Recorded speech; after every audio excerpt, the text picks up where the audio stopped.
ఓం తస్యై దిశై సతతమంజలిరేషార్యై ప్రక్షిప్యతే ముఖరితో మధుపైర్బుధైశ్చ జాగర్తి యత్ర భగవాన్ గురుచక్రవర్తి విశ్వోదయ ప్రళయ నాటక సూత్రధారి దిశంతు షమ్మే గురుపాదపాంసవః దిశంతు షమ్మే గురుపాదపాంసవః.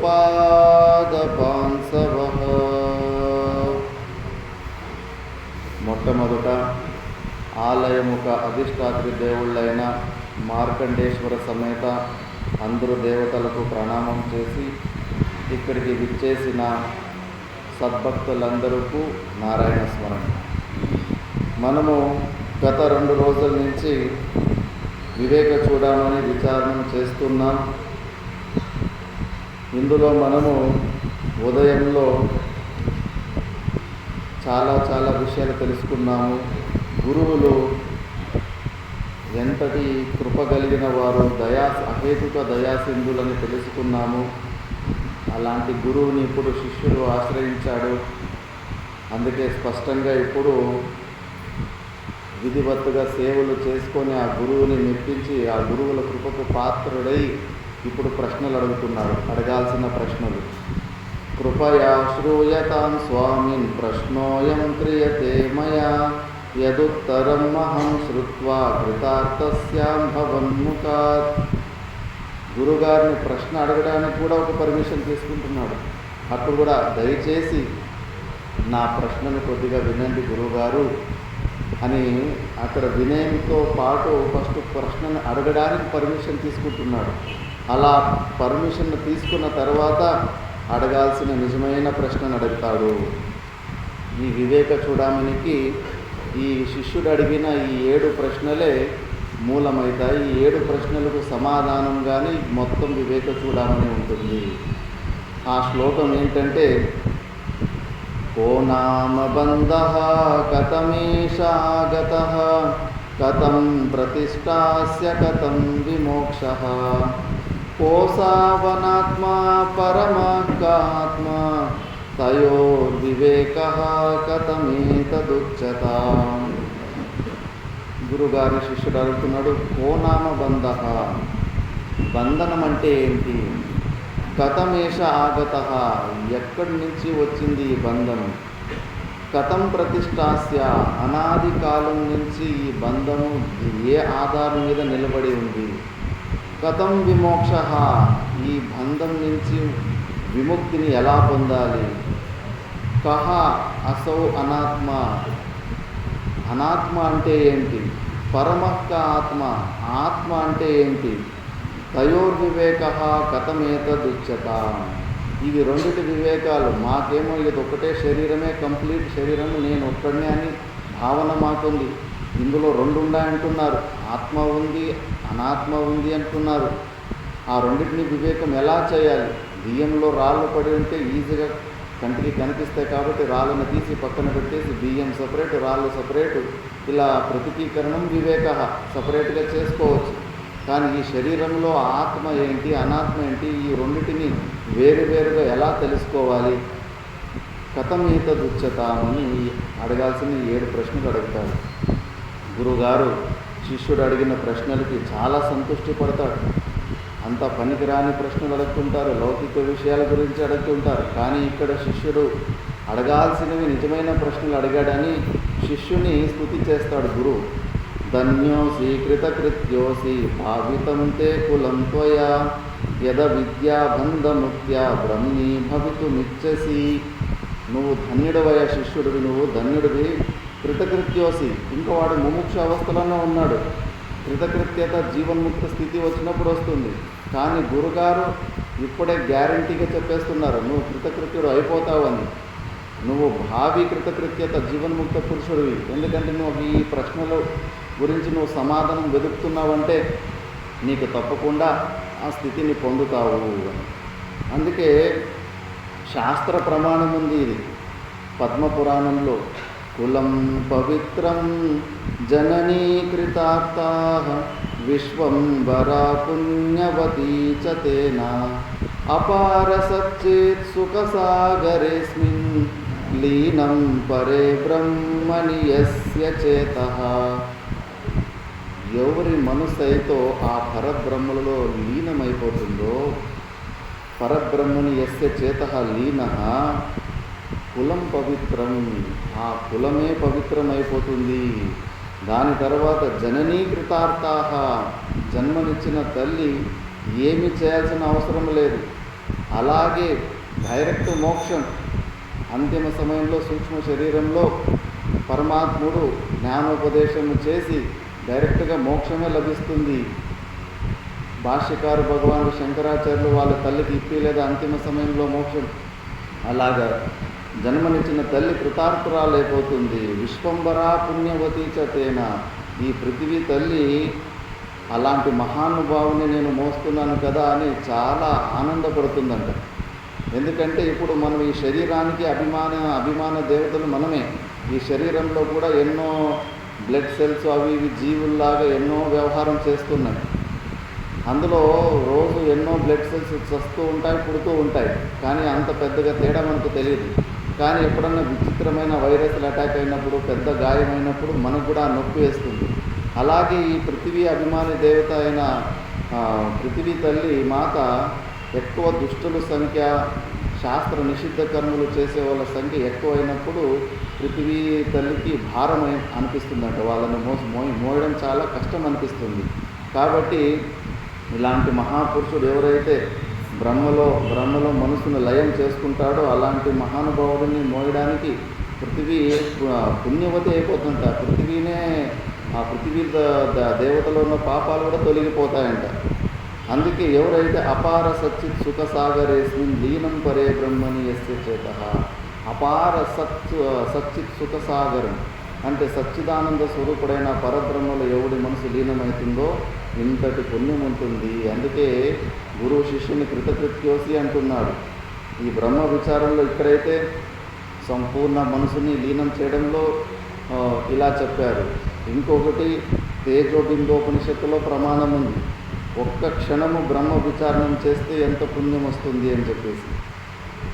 స్నాతం తేన సమస్త తీర్థ సలిలే సర్వాపి దత్తావని యజ్ఞానాంచ సహస్రమిష్టమఖిల దేవాచ సంపూజితాః సంసారాంచ సముద్రిత స్వపితరస్ త్రైలోక్య పూజ్యోప్యసౌ యస్య బ్రహ్మ విచారణే క్షణమపి స్థైర్యం మన ప్రాప్నుయాత్. ఎవరైతే ఒక్క క్షణం యస్య బ్రహ్మ విచారణే క్షణమపి స్థైర్యం మన ప్రాప్నుయాత్, ఒక్క క్షణము మనసుని బ్రహ్మ వైపు తిప్పితే చాలు.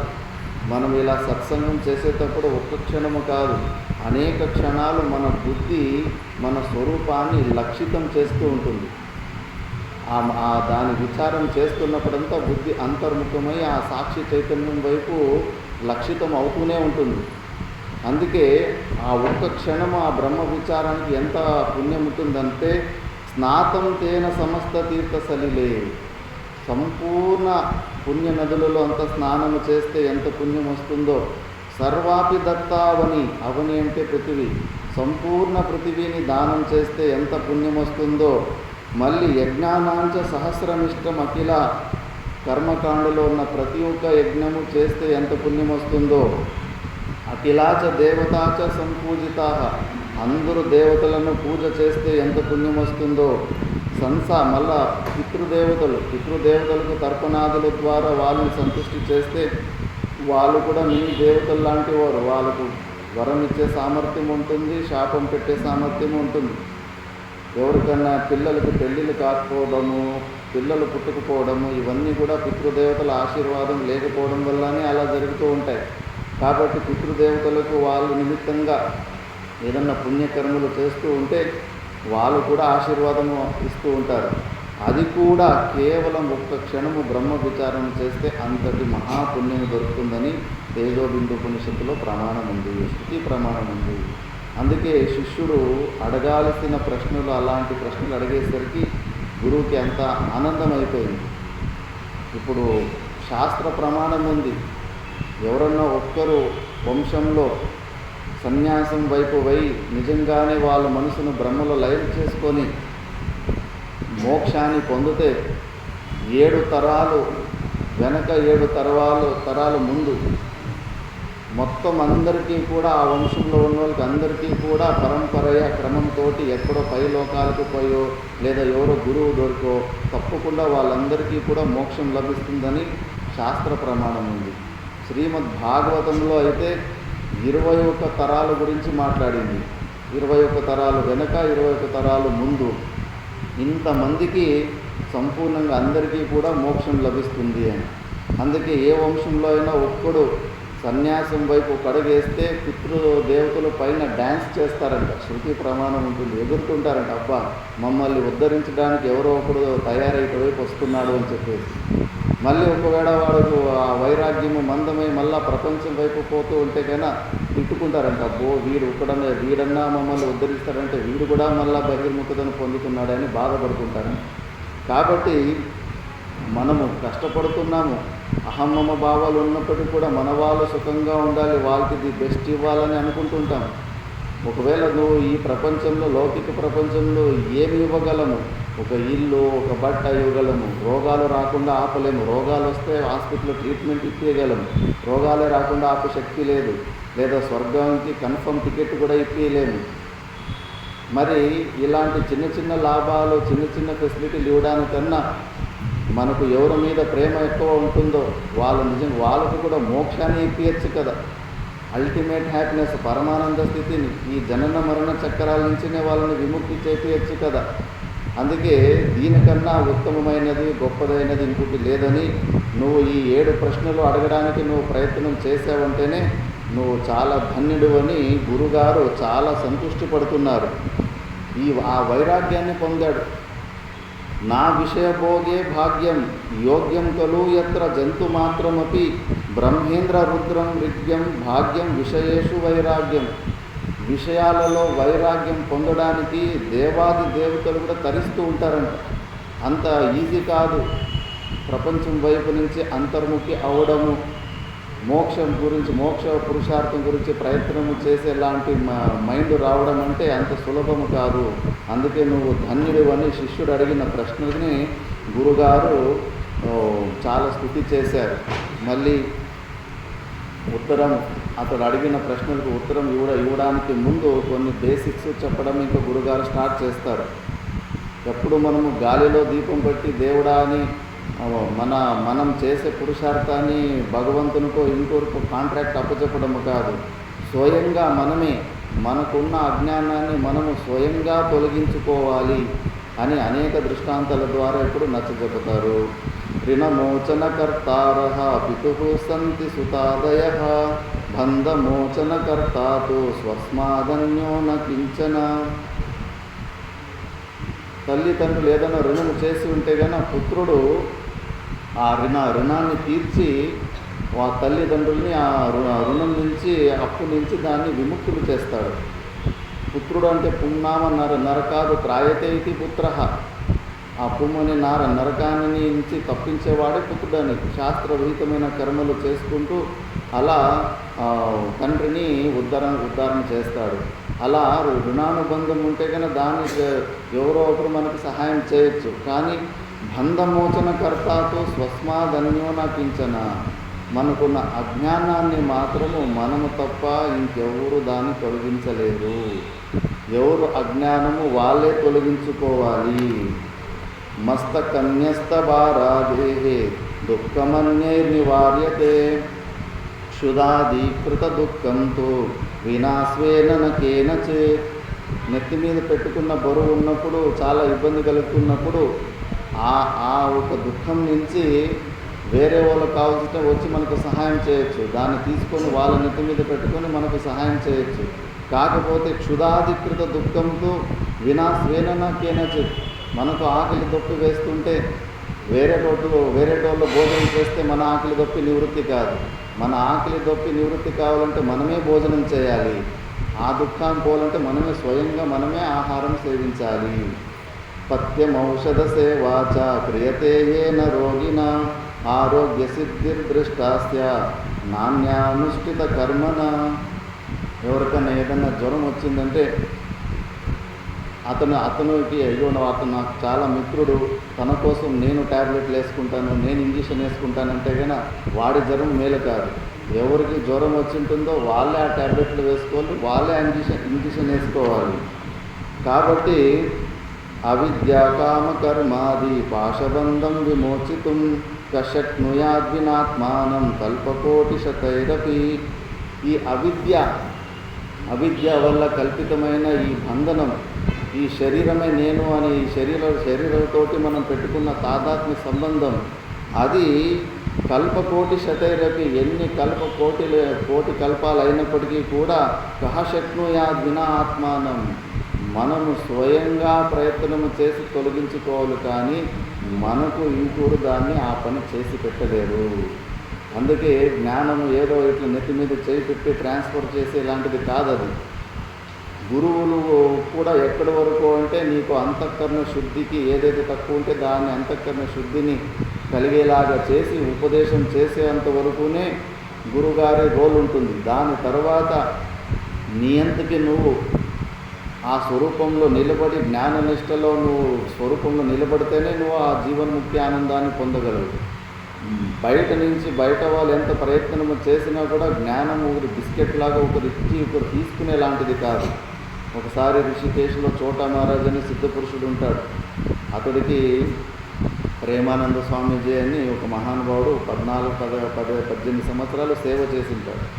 ఆ సేవకు మెచ్చుకొని ఆయన, నాయనా నీ సేవకు నేను మెచ్చుకున్నాను, నువ్వు అడుగు, నీకు ఏం వరం కావాలా, ఇది నీకు మోక్షం కావాలంటే కూడా ఇచ్చేస్తానని వరం ఇస్తాడు. కానీ ఆయన శ్రోత్రియ బ్రహ్మనిష్ట అవధూత నడిచాడే దేవుడు. శాస్త్రం చూస్తే కనుక మోక్షము ఒకరు ఇచ్చేది కాదు, ఎవరికి వాళ్ళు ఆవరణ బంధం చేసుకొని దాన్ని అనుభవించేది అని శాస్త్రం చెబుతుంది. ఇక్కడేమో గురుగారు మాట ఇచ్చేశారు, ప్రతిజ్ఞ ఇచ్చేశారు. చాలా అప్పుడు ఋషికేశ్లో చాలా విచారణ జరిగి విద్వానులందరూ కలిసి ఆ చోటా మహారాజ్ దగ్గరిపై గురుగారు శాస్త్రమేమో చెబుతుంది మోక్షం ఒకరు ఇచ్చేది కాదు, ఉపదేశం వరకు అంతే సీమితమని, మరి మీరు ఈ ప్రతిజ్ఞ ఎలా చేశారు అంటే ఇక్కడ మధ్యలో కొన్ని లింక్స్ ఉంటాయి.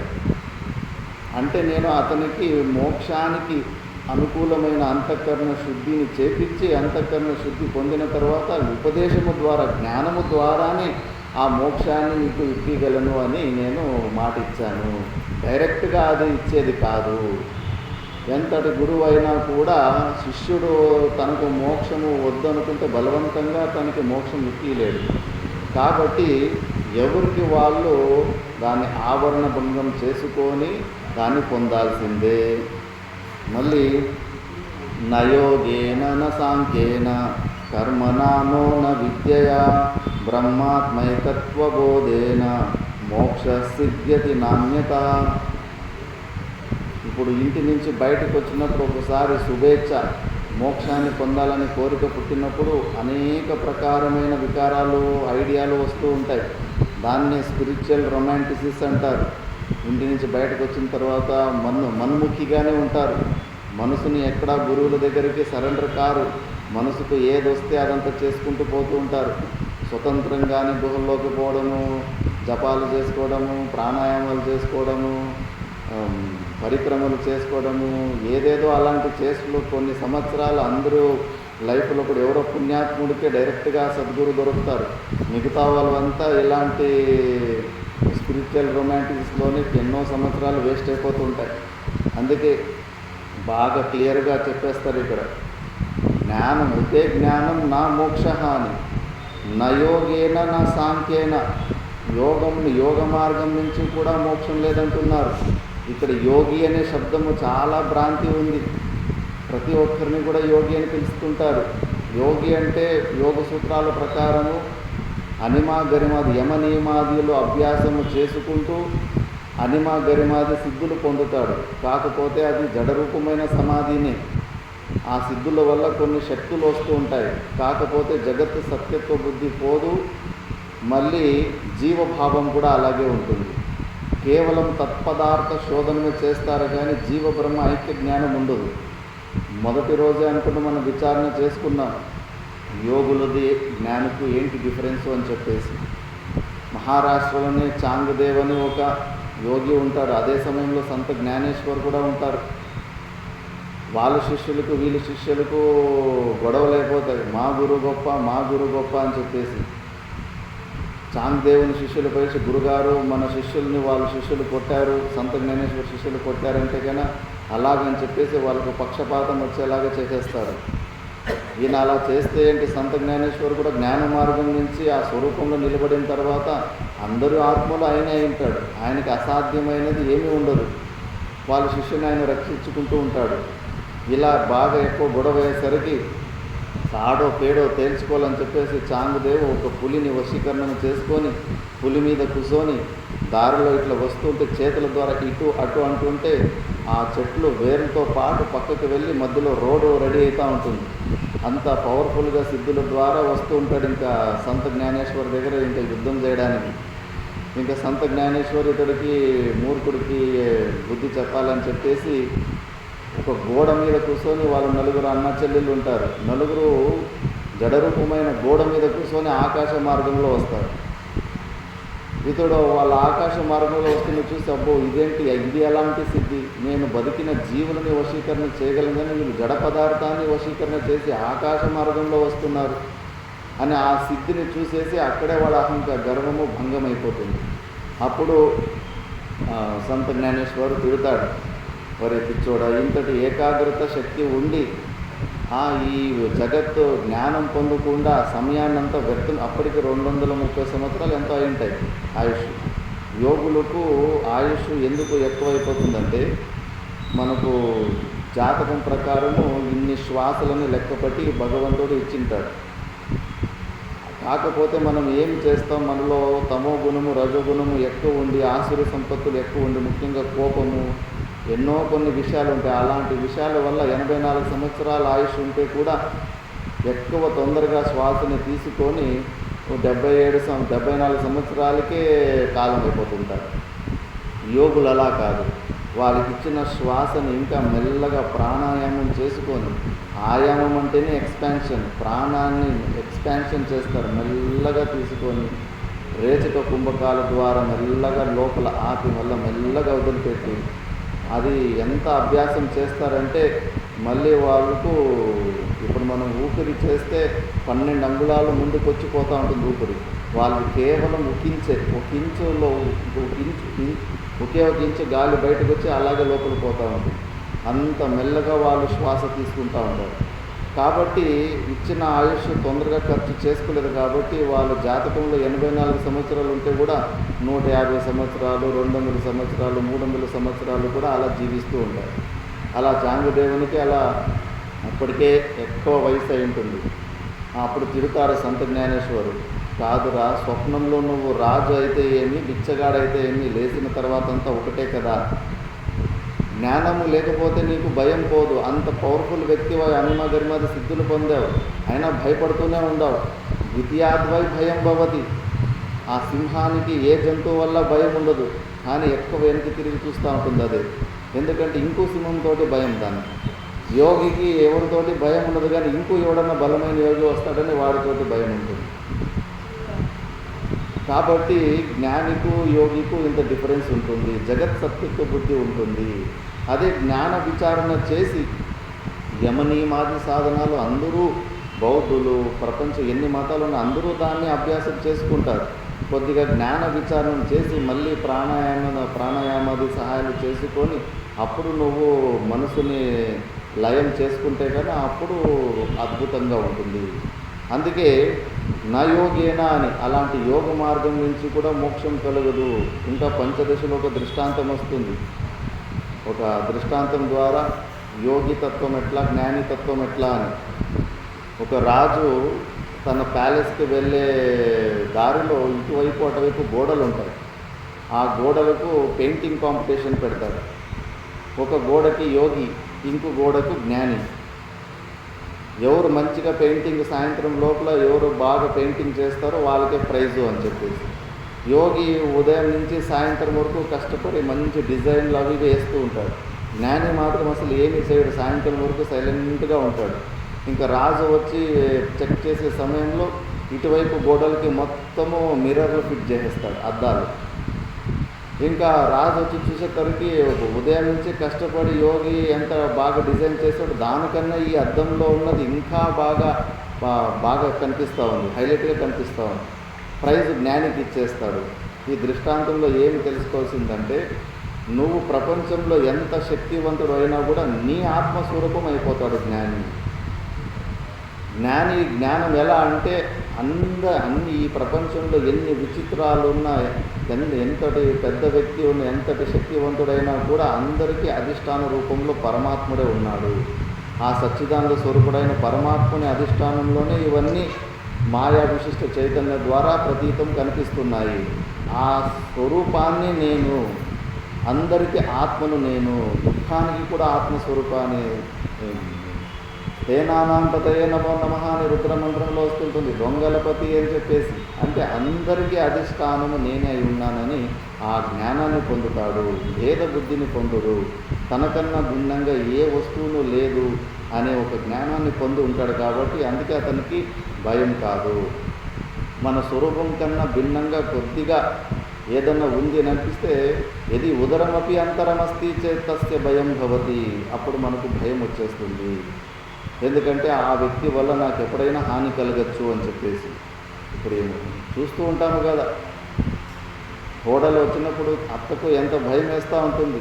ఎందుకంటే ఎప్పుడన్నా కానీ ఈమె నుంచి నాకు హాని కలగచ్చు అని ముందు భయంతో ఇంకొంచెం ఎక్కువ వివాదాలు ఎక్కువైపోతూ ఉంటాయి. భేద బుద్ధి ఉన్నప్పుడంతా భయం ఎక్కువైతూ ఉంటుంది. కాబట్టి అందుకే నయోగేన, యోగ మార్గము కొద్దిగా చూడ్డానికి చాలా గొప్పది అనిపిస్తున్నప్పటికీ కూడా దాంట్లో కూడా నీకు మోక్షం దొరకదు. మళ్ళీ సాంఖ్యేన అని, సాంఖ్య మతం అని ఒక మతం ఉంటుంది, వాళ్ళు కూడా జ్ఞానం ద్వారానే మోక్షం అంటారు. కాకపోతే పురుషుడు అసంగుడే అంటారు. ప్రకృతి ఏదైతే ఉందో మాయ స్వతంత్రకర్త అంటారు. మళ్ళీ ఈ జగత్ సత్యత్వ బుద్ధి ఉంటుంది, జగత్తు సత్యమని బుద్ధి ఉంటుంది. వాళ్ళు త్వపదార్థ శోధనం చేస్తారు కానీ తత్పదార్థ శోధనం చేయరు. యోగులు తత్పదార్థం అంటే తస్యవాచక ప్రణవ, ఆ పరమాత్ముని పేరు ఓంకారము అనుకుంటూ పరమాత్ముని గురించి చింత చేసి చేసి చేసి ఆ గుణాలు పొంది మినీ ఈశ్వరుడులాగా అయిపోతుంటారు యోగులు. కానీ జీవ బ్రహ్మ ఐక్యం చేయరు. వీళ్ళు సాంఖ్యులు ఈ శరీరంలో లోపలున్న అసంగుడైన ఆ పురుషుడు అసంగుడని చెప్పి వాళ్ళు త్వపదార్థ శోధనం చేసుకుంటారు. ఈ శరీరాలకు భిన్నంగా, ఇంద్రియాలకు భిన్నంగా లోపల ఆ పురుషుడు ఉన్నాడు అని. కాకపోతే ఆ తత్పదార్థ శోధన చేయరు, ఇక్కడే ఆపేస్తారు. కాబట్టి ఈ సాంఖ్య మార్గం వల్ల కూడా మనకు మోక్షం కలగదు. మళ్ళీ కర్మణ, మనం విచారణ చేసాం, కర్మల ద్వారా కూడా మనకు మోక్షం కలగదని. ఉత్పాద్య, ఆప్య, సంస్కార్య, వికార్య, ఈ 4 ప్రకార రిజల్ట్లే కర్మల వల్ల వస్తాయి. భగవంతుడు పరమాత్ముడు నిత్యుడు కాబట్టి దాని మళ్ళీ ఉత్పన్నం కాదు. కాబట్టి ఉత్పాద్య రూపంలో పరమాత్మని పొందలేము. మట్టి కుండ లేదు కాబట్టి దాని ఒక అభావం ఉంటుంది, కాబట్టి లేనితనం ఉంటుంది, కాబట్టి దాన్ని ఉత్పన్నం చేయొచ్చు. కానీ మన ఆత్మస్వరూపానికి లేనితనమే లేదు, అది నిత్య స్వరూపం, ఎప్పటికీ ఉన్నది, అనాది కాలం నుంచి ఉంటుంది, అనంతం వరకు ఉంటుంది. కాబట్టి అలా మనం పొందలేము. ఆప్య, ఇప్పుడు మనం ఏదన్నా ఒక కాశీకి వెళ్ళాలంటే కన్నా ఇక్కడ ఉంటే మనం పొందలేము. అది దానికి సాధనలు ఉంటాయి. కానీ ఆకాశాన్ని పొందాలంటే, స్పేస్ని పొందాలంటే ఏం సాధన చేస్తాం? ఆల్రెడీ పొందే ఉన్నాం.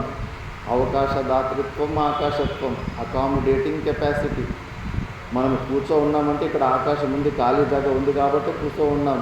కాబట్టి ఆకాశాన్ని పొందే ఉన్నాం. దానికి ఏమి సాధనలు ఉండవు. వ్యాపకమైన వస్తువుని పొందడానికి ఏమి సాధనలు ఉండవు, ఆల్రెడీ పొందే ఉన్నాం. పరమాత్ముడు ఈ ఆకాశం కన్నా కూడా సర్వవ్యాపకుడు, అణువులో ఉన్నాడు. కాబట్టి ఆప్య రూపమైన కర్మలో కూడా మనం పరమాత్మని పొందలేము. మళ్ళీ వికార్య వడ్ల లోపల బియ్యము ఎలా ఇరుక్కుపోయిందో అలాగే ఈ శరీరం లోపల పరమాత్ముడు ఇరుక్కుపోయినాడు. అక్కడ రాకలి నుంచి మూసల ప్రహారం చేసి అయినున్న పొట్టు ఎలా తీసేసి మళ్ళీ బియ్యాన్ని బయటకు తీస్తామో అలా మనము ఈ శరీరాన్ని తీసి లోపలున్న పరమాత్మని బయటకు తీయాలంటే పరమాత్ముడు అవికారి, ఎప్పుడూ వికారాన్ని పొందుడు. ఆయనని మూసిపెట్టేలాంటి వస్తువు ఈ ప్రపంచంలో ఏమీ లేదు. సర్వవ్యాపకమైన ఆల్ పర్వేసివ్ అయిన వస్తువు ఒకటే ఉండడానికి సాధ్యం. ఆకాశాలు స్పేసులు, రెండు స్పేసులు ఉంటే దాన్ని వ్యాపకమైన వస్తువు అని చెప్పలేము. ఇదున్న చోట అది ఉండదు, అదున్న చోట ఇది ఉండదు. మళ్ళీ దాన్ని సర్వవ్యాపకమని ఎలా చెప్పనీకైతుంది? సర్వవ్యాపకమైన వస్తువు ఒకటే ఉండడానికి సాధ్యమవుతుంది. భగవంతుడు అలాంటి సర్వవ్యాపకుడు, అవికారి. కాబట్టి వికార్య రూపమైన కర్మలో కూడా మనం పరమాత్మని పొందలేము. సంస్కార్య రూపమైన కర్మలో నీళ్ళతోటి మన సనాతన ధర్మంలో అపవిత్రోపవిత్రో వా సర్వావస్థాం గతోపి వా యస్మరే పుండరీకాక్షం సాబాహ్యాభ్యాంతర శుచి అని శుద్ధి చేసుకుంటాం. అలా బహుశా మనము పరమాత్మ భావం నుంచి జీవభావంలోకి అశుద్ధిలోకి వచ్చేసాము. అందుకే శుద్ధీకరణం చేసుకోవడానికి ఏదైనా కర్మలు చేయాలంటే పరమాత్ముడు నిర్మలుడు, ఆయనను ఎవరు టచ్ కూడా చేయలేరు. స్పేస్నే మనము గలీజు చేయలేము, దాన్నే మలినం చేయలేము స్పేస్ని. ఎందుకంటే అది అన్టచబుల్. అది పరమాత్మ దానికంటే కూడా సూక్ష్మము. పాంచభౌతికమైన వస్తువులు ఏమి దాన్ని టచ్ కూడా చేయలేవు. అలాంటి వస్తువు మలినం ఎలా అవుతుంది? అది నిరంజనం, నిర్మలమైన వస్తువు. కాబట్టి ఈ సంస్కార రూపమైన కర్మలో కూడా మనము పరమాత్మని పొందలేము. అందుకే నా కర్మన ఈ కర్మ రోలు ఏంటంటే అంతఃకరణ శుద్ధి కోసము నిష్కామ భావంతో, ఈశ్వరార్పణ బుద్ధితోటి, డ్యూటీ ఓరియంటెడ్గా మనం ఎప్పుడు ఈ కర్మలు చేస్తామో అప్పుడు అది అంతఃకరణ శుద్ధికి అది కారణమవుతుంది. ఇలా పరంపరయా ఇది సహకారి కారణం కానీ సాక్షాత్ కారణం కాదు. మళ్ళీ నోన విద్య ఉపాసనలు, దీని గురించి కూడా మనం విచారణ చేసుకున్నాం.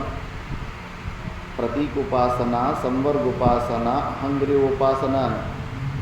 ప్రతీక ఉపాసన నికృష్టంలో ఉత్కృష్ట బుద్ధి, రాళ్ళు, శాలిగ్రామము నికృష్టము, జడ పదార్థాలు అయినప్పటికీ అందులో ఉత్కృష్టమైన శివుడు బుద్ధి, విష్ణు బుద్ధి చేసుకొని ఉపాసన చేయడం. ఉపాసన అంటే గుణచింతనం ఉపాసన, దాన్ని భక్తి అంటాం.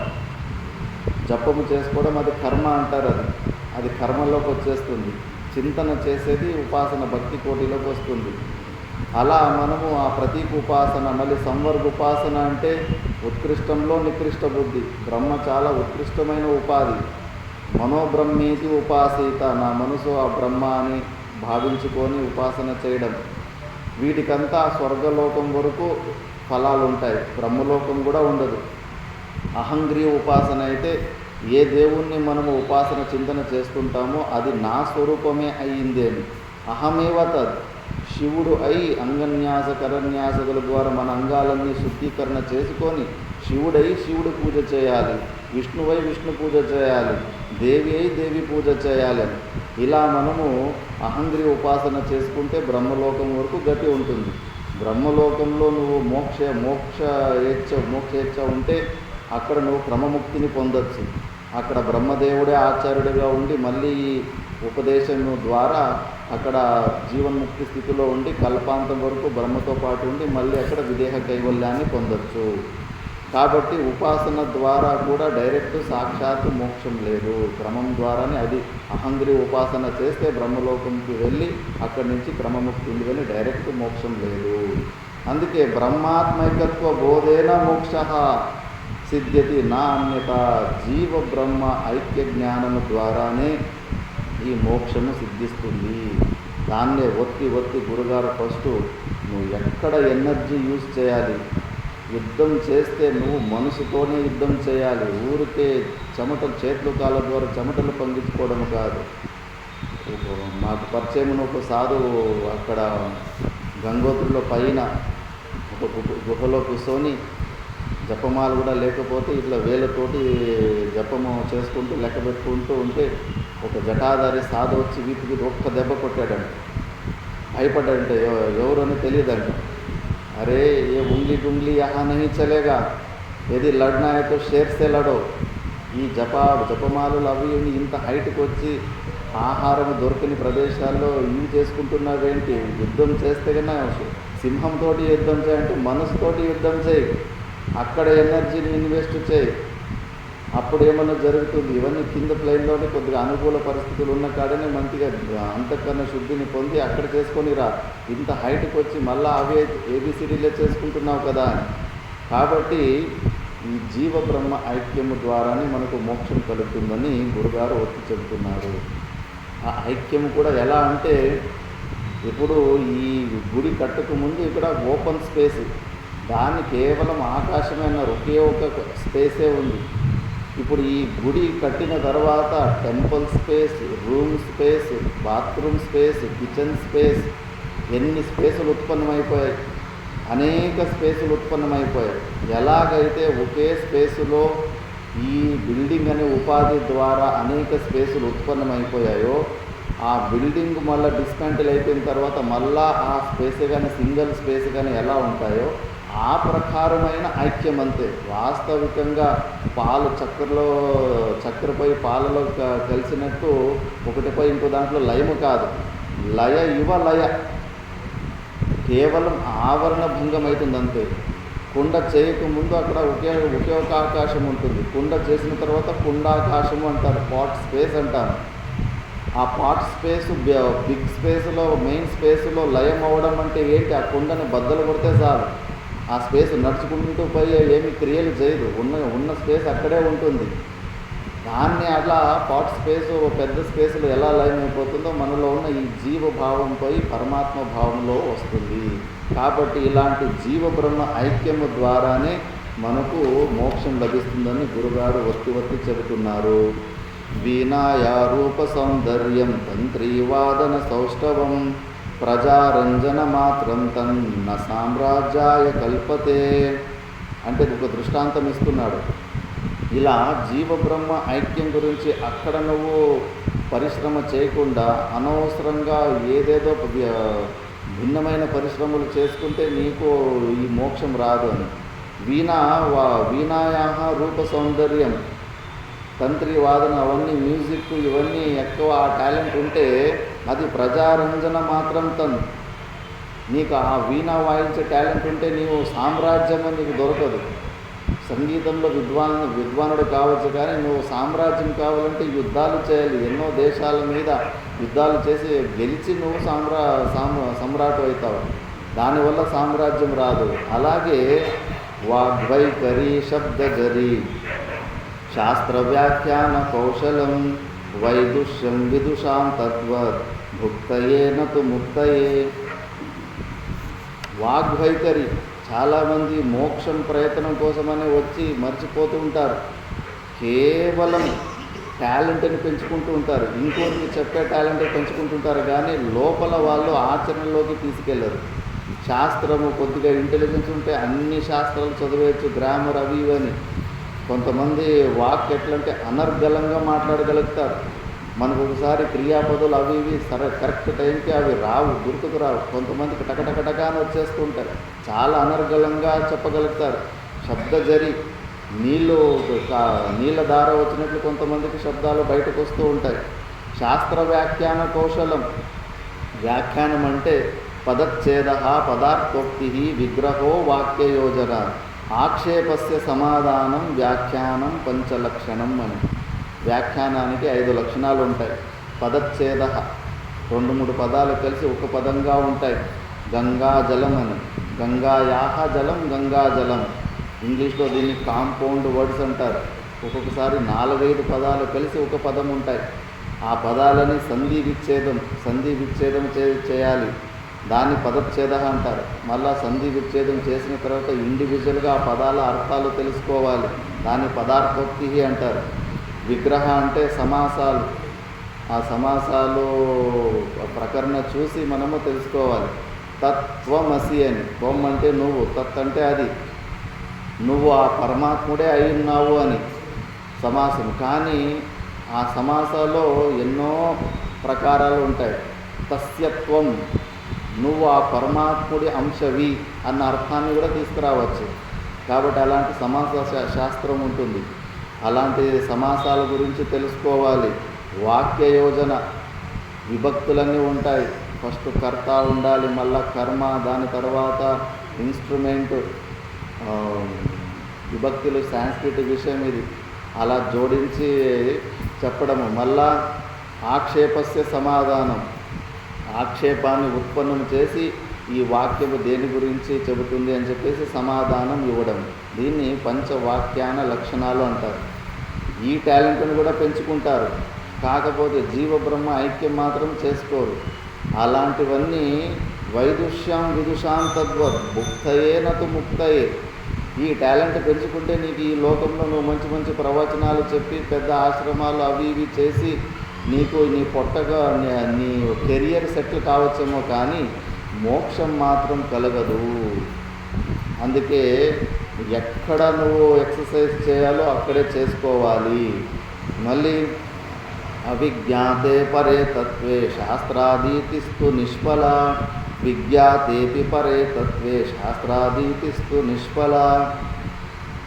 ఏమి తెలియని పామరునికి, మందబుద్ధికి అసలు వాడికి మోక్షాభిలాషనే లేదు. వాడికి ఈ శాస్త్రము ఏమి ప్రయోజనం ఉండదు. అసలు వాడికి ఈ కోరికే లేదు. వాడు శాస్త్రం వైపు ఎందుకు వస్తాడు? వాడంతా ఒక పశువు లాంటి జీవితం గడుపుతూ ఉంటాడు. ఎన్నో దేశాలు ఉన్నాయి, వాళ్ళకేమైనా వేదము శాస్త్రం అవసరం ఉందా? వాళ్ళు జీవితాలు సంసారాల్లో అందరూ గడుపుతూనే ఉన్నారు. శాస్త్రం అంటే ఏంటి? అజ్ఞాత జ్ఞాపకత్వం శాస్త్రత్వం. మన ఇంద్రియాలు, మనసు, బుద్ధుల ద్వారా ఏ విషయాల గురించి మనం తెలుసుకోలేకపోతామో అలాంటి విషయాల గురించి ఏదైనా చెబుతుందంటే దాన్ని శాస్త్రం అంటారు. పరమాత్మ గురించి అతి సూక్ష్మము కాబట్టి మనకు తెలియదు, స్వర్గాది లోకాల గురించి మనకు తెలియదు కాబట్టి ఆ విషయాల గురించి చెప్పేదాన్నే మనము శాస్త్రం అంటారు. కానీ మందబుద్ధి అయినవాడికి, జంతువులాగా జీవితం చేసేవాడికి, వాడికి శాస్త్రం అవసరమేముంటుంది? వ్యావహారిక జీవనం ఏమీ లేకపోయినా కూడా జంతువులాగా జీవించాలా, చనిపోవచ్చు. అందుకే వాడికి అది నిష్ఫలము. విజ్ఞాదేవి పరేతత్వే శాస్త్రాదీతిస్తూ నిష్ఫల. ఒకవేళ స్వరూపాన్ని తెలుసుకున్న జీవన్ముక్త పురుషుడికి ఆల్రెడీ ఆ స్వరూపంలోనే ఉన్నాడు ఆయనకు శాస్త్రం అవసరం ఏముంది? మరి ఎవరికి శాస్త్రం అవసరం ఉంటుందంటే కొద్దిగా తెలిసి కొద్దిగా తెలియని వాళ్ళకి, కన్ఫ్యూజన్లో ఉన్న మనలాంటి వాళ్ళ కోసమే ఈ శాస్త్రం ఉంది. మొత్తానికి మనం ఆత్మ గురించి తెలియదని కూడా లేదు. అక్కడ ఇక్కడ సత్సంగాలు అవి విని కొద్దిగా ఈ స్థూల శరీరానికి అతిరిక్తంగా ఆత్మ ఉందని మనము గ్రహిస్తున్నాం. భారతదేశంలో అయితే చనిపోయిన తర్వాత ఈ స్థూల శరీరం ఇక్కడే ఉంటుంది, ఇంకో ఏదో సూక్ష్మ శరీరంలో, వాయువ్య శరీరంలో నరకానికి స్వర్గానికి పోతుంటామని కూడా అందరికీ విశ్వాసం ఉంది. అంటే ఈ శరీర అతిరిక్తం ఇంకో ఆత్మ ఉన్నదన్న విషయం మనకు తెలుసు. కాబట్టి మనకు కొద్దిగా తెలుసు, కొద్దిగా తెలీదు. యాగయజ్ఞాదులు స్వర్గం కోసము యాగయజ్ఞాదులు ఇవన్నీ చేస్తున్నామంటే కన్నా వాడికి తెలుసు ఈ శరీరాన్ని వదిలిపెట్టేసి నేను వేరే శరీరం ద్వారా స్వర్గానికి పోతాననే నమ్మకం ఉంది కాబట్టి ఆ పని చేస్తూ ఉంటాడు. కాబట్టి అలాంటి వాళ్ళకి, ఈ కన్ఫ్యూజన్లో ఉన్న మనలాంటి వాళ్ళకి ఈ శాస్త్రం అవసరం ఉంటుంది. అంతే. మళ్ళీ శాస్త్రాల్లో కూడా ఆయుష్ చాలా తక్కువ ఉంటుంది. అనంత శాస్త్రం బహుళాశ్చ విద్య అల్పశ్చ కాలో బహువిజ్ఞతాచ యత్సారభూతం తదుపాసనీయం హంసో యథా క్షీరమివాంగుమద్యాత్.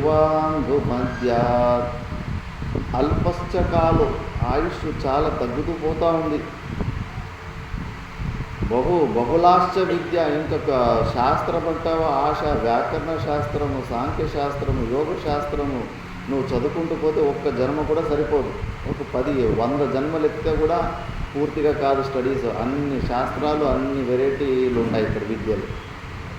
మరి అందుకే మళ్ళా బహువిఘ్నతాచ, శ్రేయాంసి బహువిఘ్నాని. ఏదన్నా మంచి పని చేయాలనుకుంటే ఇంకా ఎక్కువ విఘ్నాలు వస్తూ ఉంటాయి, అబ్స్టాకల్స్ వస్తూ ఉంటాయి. ఇలాంటి పరిస్థితుల్లో యత్సారభూతం తదుపాసనీయం. అందుకే సారభూతమైనది మాత్రమే మనం తెలుసుకొని మన పని చేసుకోవాలి. ఎలా అంటే హంసో యథా క్షీరమివాంబు మధ్య. హంసపక్షి నీళ్లు పాలు మిక్స్ చేసి దాన్ని ముంగిట పెడితే కేవలం అది పాలనే తీసుకుంటుంది, కానీ నీళ్ళని మొత్తం అక్కడే వదిలిపెట్టేస్తుంది. దాని మూతిలో అంత, ముఖంలో అంత సామర్థ్యం ఉంటుంది, ఫిల్టర్ ఉంటుంది అక్కడ. అలా మనం ఈ శాస్త్రాలలో కూడా మనకు అవసరమైంది ముఖ్యంగా ఆ జీవబ్రహ్మ ఐక్య జ్ఞానానికి ఏది అడ్డుగా ఉందో అజ్ఞానము, అక్కడే ఎనర్జీని మనము స్ట్రెస్ చేసి దాన్ని పొందాలి అని శాస్త్రము చెబుతూ ఉంటుంది. కొంచెం ఇటువైపు.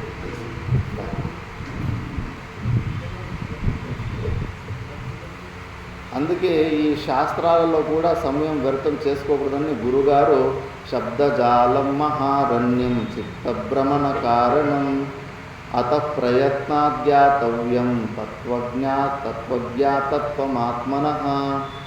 శబ్దజాలం మహారణ్యం చిత్తభ్రమణ కారణం. పెద్ద పెద్ద నల్లమల్ల అడవులు అంటే అడవుల్లో ఎంతోమంది ఒకసారి శివభక్తులు శివస్వాములు కూడా తప్పిపోతూ ఉంటారు, దారి తప్పిపోతూ ఉంటారు. ఎక్కడ దారి, తాగే నీళ్ళు కూడా దొరకవు ఒకసారి, అలాంటి చోట దొరికిపోతూ ఉంటాం అడవిల్లో. ఈ శబ్దాలు కూడా అంతే. అందుకే ఏ పుస్తకాలు చదవడానికి ముందు మనము గమనించాలి, పుస్తకాలు ఎవరు రాస్తారు? మనుషులే కదా. వాళ్ళు బుద్ధిలో ఎంత తెలుసుకున్నారో వాళ్ళ టాలెంట్ని ఆ పుస్తకంలో పెడుతుంటారు. వాస్తవికంగా ఆ జీవన్ముక్త పురుషుడు వాస్తవికంగా ఎలా ఉన్నాడన్నది మనకు తెలిసిలేదు. వాళ్ళు గురుగారిని వాడు ఎంత అర్థం చేసుకున్నాడో దాన్ని వాడు పుస్తకాల్లో రాసేస్తాడు. అది వాడి మైండ్. దాన్ని మనము తెలుసుకోవాలి. పురాణాలు కానీ స్టోరీలు కానీ మ్యాక్సిమం బయట ఉన్న జియోగ్రఫీకి అనుకూలంగానే దృష్టాంతాలు వచ్చినాయి. మన శాస్త్రంలో కూడా డైనోసార్లు ఇవన్నీ కొన్ని జంతువులు ఎందుకు లేవు? అక్కడ యూరోప్ కంట్రీ దేశాల్లో వాళ్ళ దృష్టాంతాల్లో వాళ్ళ చరిత్రల్లో ఏనుగులు ఉండవు. అక్కడ ఉన్న నక్కలు గురించి అక్కడ దృష్టాంతాలు ఎక్కువ ఉంటాయి. అందుకే పుస్తకాలు రాసిన వాడు మనలాంటి ఒక సామాన్య వ్యక్తి కాబట్టి వాడు ఒక పర్సెప్షన్ అంతే. అది వాడు ఎంత గ్రహించాడో వాడి ఒక అభిప్రాయాన్ని అక్కడ వాడు ఒపీనియన్ని వాడు వ్యక్తం చేశాడు. అది యథార్థమో అయథార్థం మనకు తెలియదు. అలాంటి పుస్తకాలన్నీ చెప్పి మనము పూర్వ నిశ్చయాలు చేసుకుంటే, ప్రీ కన్క్లూజన్స్ చేసుకుంటే, మళ్ళా గురుగారి దగ్గరికి పోతే దాన్ని కడగడానికి కూడా కష్టమవుతుంది. మా గురుగారు అన్నారు, నువ్వు చెరువు నీళ్లు తాగి వచ్చేసినావు, ఈ ప్రీ కన్క్లూజన్స్ నీకు ప్రతిదానికి అడ్డం వస్తున్నాయి, పూర్వ నిశ్చితాలు ఏదేనో అవన్నీ కన్క్లూజన్స్ వచ్చేస్తుంటాయి, అవన్నీ ఆటకు విఘ్నాలు అవుతుంటాయి. కాబట్టి కుగ్రంథాలు చదవకూడదని శాస్త్రం చెబుతుంది. శాస్త్రంకి అనుకూలంగా ఉన్న కొన్ని స్మృతి గ్రంథాలు ఉన్నాయి. భగవద్గీత, యోగ వాసిష్టము, అవి కూడా మనుషులు దానికి కర్తలు ఉన్నారు కాబట్టి దాన్ని స్మరించుకున్నారు వారు. అయినా కూడా వాళ్ళు శాస్త్రానికి అనుకూలంగా, శాస్త్రానికి విరుద్ధంగా పోకుండా శాస్త్రంలో ఏదైతే చెప్పారో ఆ విషయాలని మళ్ళీ ప్రతిపాదించారు. కాబట్టి శాస్త్రాన్ని ముంగట పెట్టుకొని అలాంటి కొన్ని గ్రంథాలు తప్పితే మిగతా వాళ్ళు రాసిన గ్రంథాలు అవి ఇవి చదివి మనము బుర్రలు పాడు చేసుకోకూడదు. ఎందుకంటే కొంతమందికి కన్విన్సింగ్ స్కిల్స్ ఎలా ఉంటాయంటే, ఎన్నో జరిగినాయి కొన్ని ఇన్సిడెంట్లు. అమెరికాలోనే ఎక్కడో ఒక విదేశీలో ఒకడు ఏదో ఒక ఫిలాసఫీ గురించి తెలుసుకొని కొద్దిగా తెలుసుకున్నాడు. మనకు దుఃఖానికి రావడానికి ఈ శరీరమే కారణం కదా అని చెప్పేసి, ఈ శరీరాన్ని లేకుండా చేసుకుంటే మనకు కంప్లీట్గా ఇంకా దుఃఖం ఉండదు అని చెప్పేసి 200 మందిని కూర్చోపెట్టేసి తన ప్రవచనాల ద్వారా బాగా కన్విన్స్ చేసి సామూహిక సూసైడ్ చేసుకున్నారు. వాడు చేసుకున్నాడు, ఏదో విషమ పాయిజన్ తీసుకొని అందరూ సామూహిక సూసైడ్ చేసుకున్నారు. అందుకే కొంతమందికి ఆ కన్విన్సింగ్ స్కిల్స్ ఉంటాయి కాబట్టి దారి తప్పించేసి మళ్ళీ ప్రేత యోనులకి వెళ్ళి జీవితం నాశనం చేసుకోవాల్సి ఉంటుంది.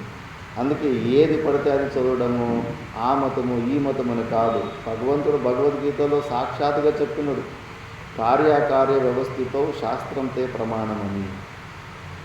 శాస్త్రాన్ని చూడాలి, శాస్త్రం ఏమి చెప్తుంది, ప్రతి ఒక్క విషయం గురించి చెప్పింది. ఆ శాస్త్ర ప్రమాణాన్ని మహాభారతము, రామాయణంలో, ఇతిహాసంలో కూడా చాలా స్పష్టంగా వ్యాస భగవానులు ఇచ్చేశారు.